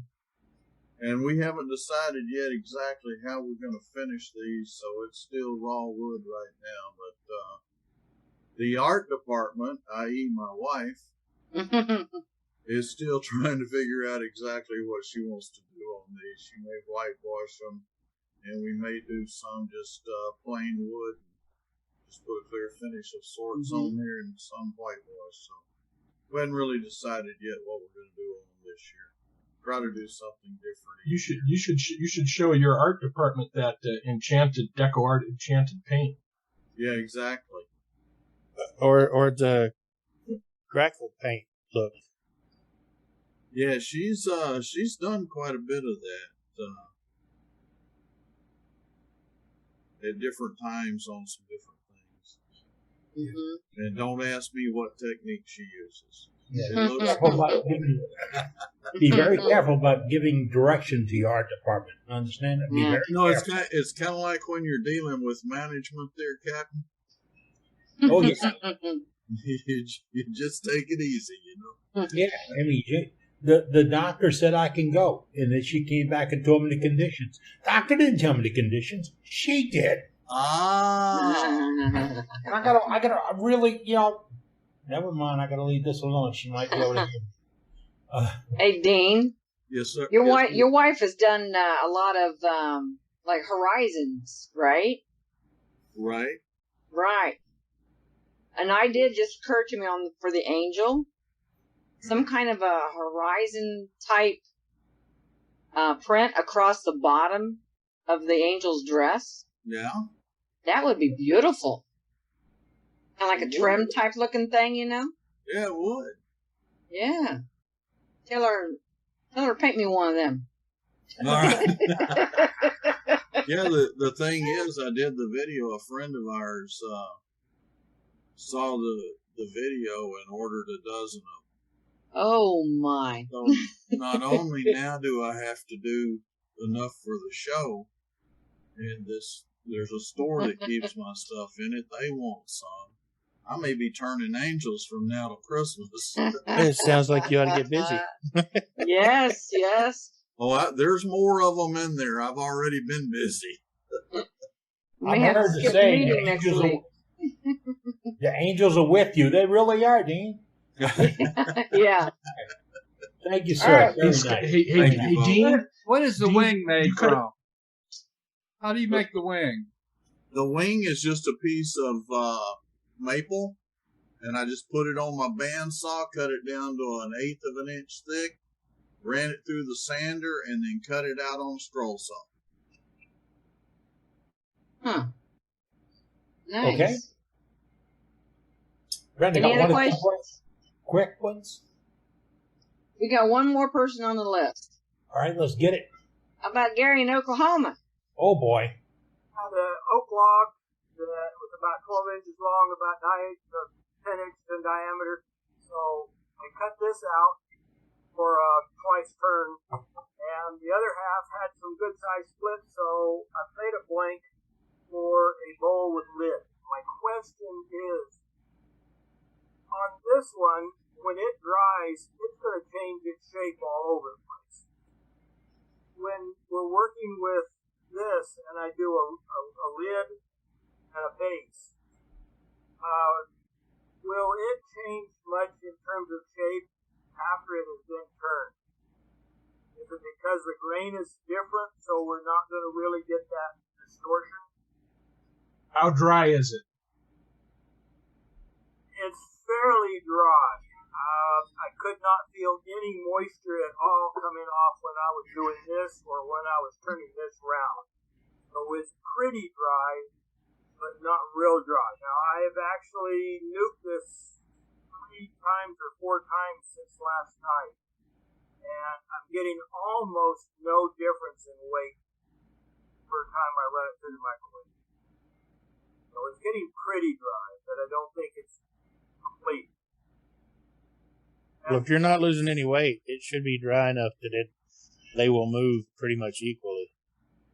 Okay, so in other words, if I was getting moisture off of it, I might have a problem with the lid fitting onto the base down the road.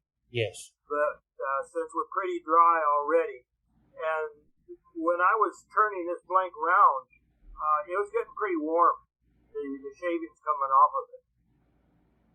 So I think, doesn't that tell you that it's a little bit on the dry side too?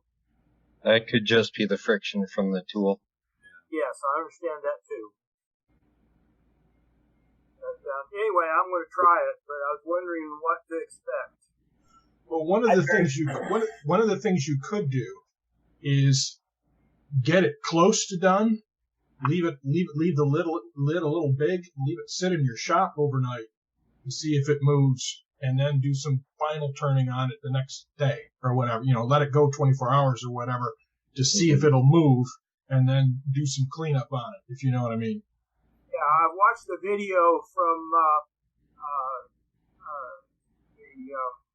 Paul Hannity did on one of our shows, or one of our evenings, and I've watched that a couple of times, and I was going to try and kind of copy that on this one, because this will be the first time I've ever actually done a bowl with a lid. So it's something new for me. So I'm going to try that. But, yeah, so in other words, I mean, like he did tenons at both ends, and so I guess I could leave the tenon on the top even and see what happens overnight. All right. We'd like to see the results of it. Yeah. If you would, Good Gary. luck, Gary. Okay.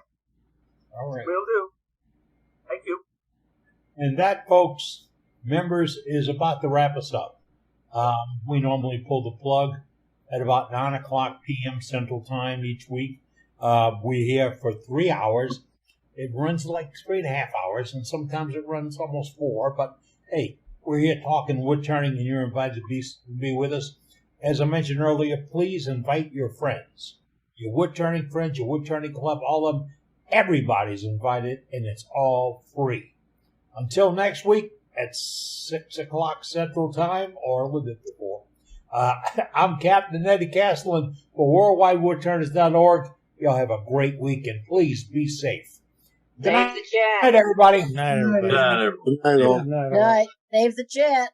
Good night, night, everybody. everybody. Hope to see y'all at SWAT. Till next week.